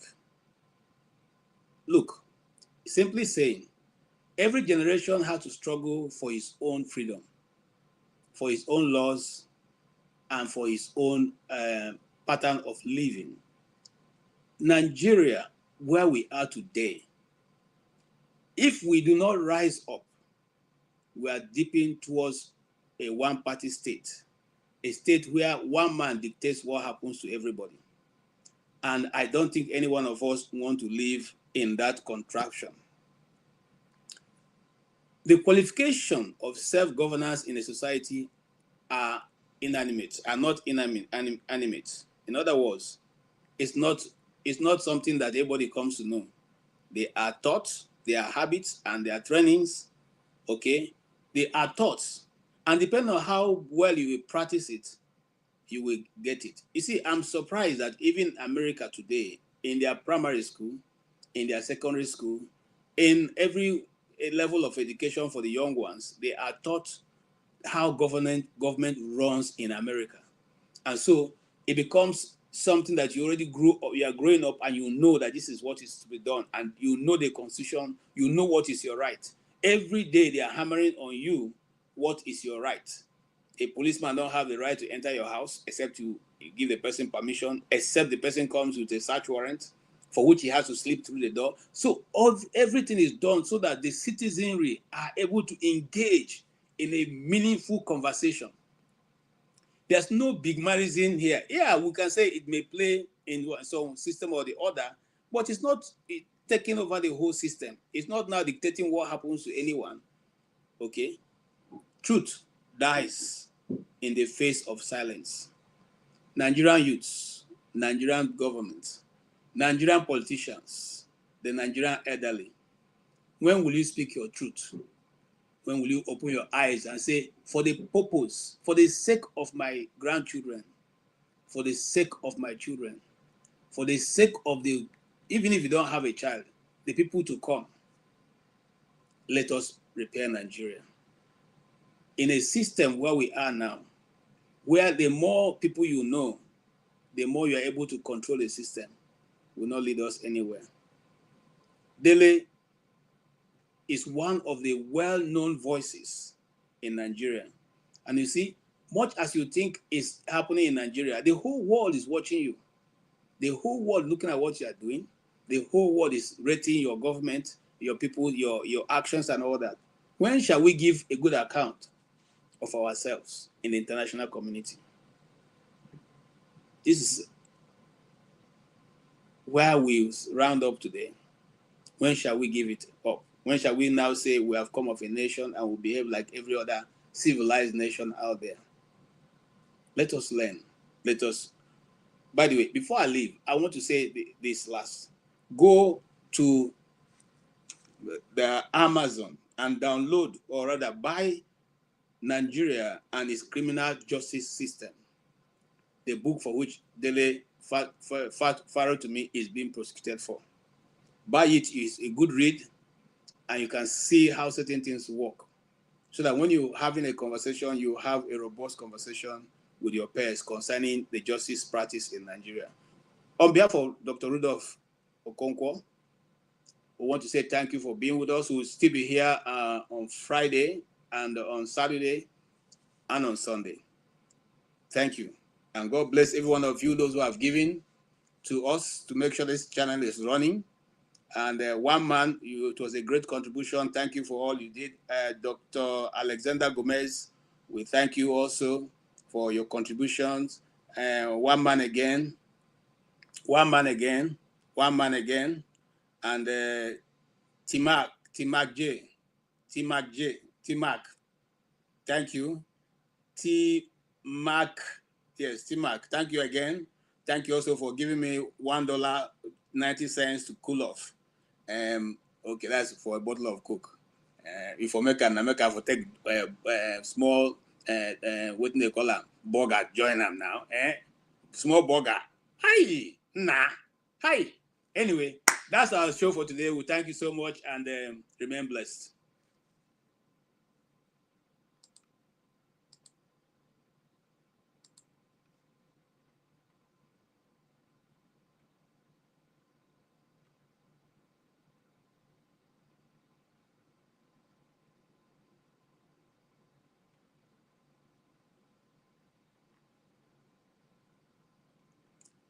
I'm not considered national anthem.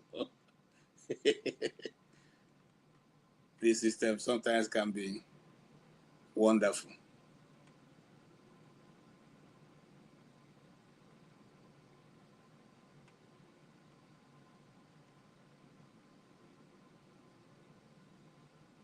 Adam, are we doing well? Very well. Are you sure? We are grateful. We are good to go. Thank you very much. And God. Our eyes, oh compatriots, Nigeria's call obey to serve our fatherland.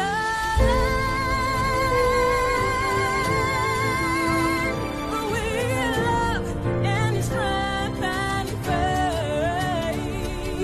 The labor of our heroes past shall never be in vain. To serve with heart and might, one nation bound in freedom, peace and unity. Hey, that's so.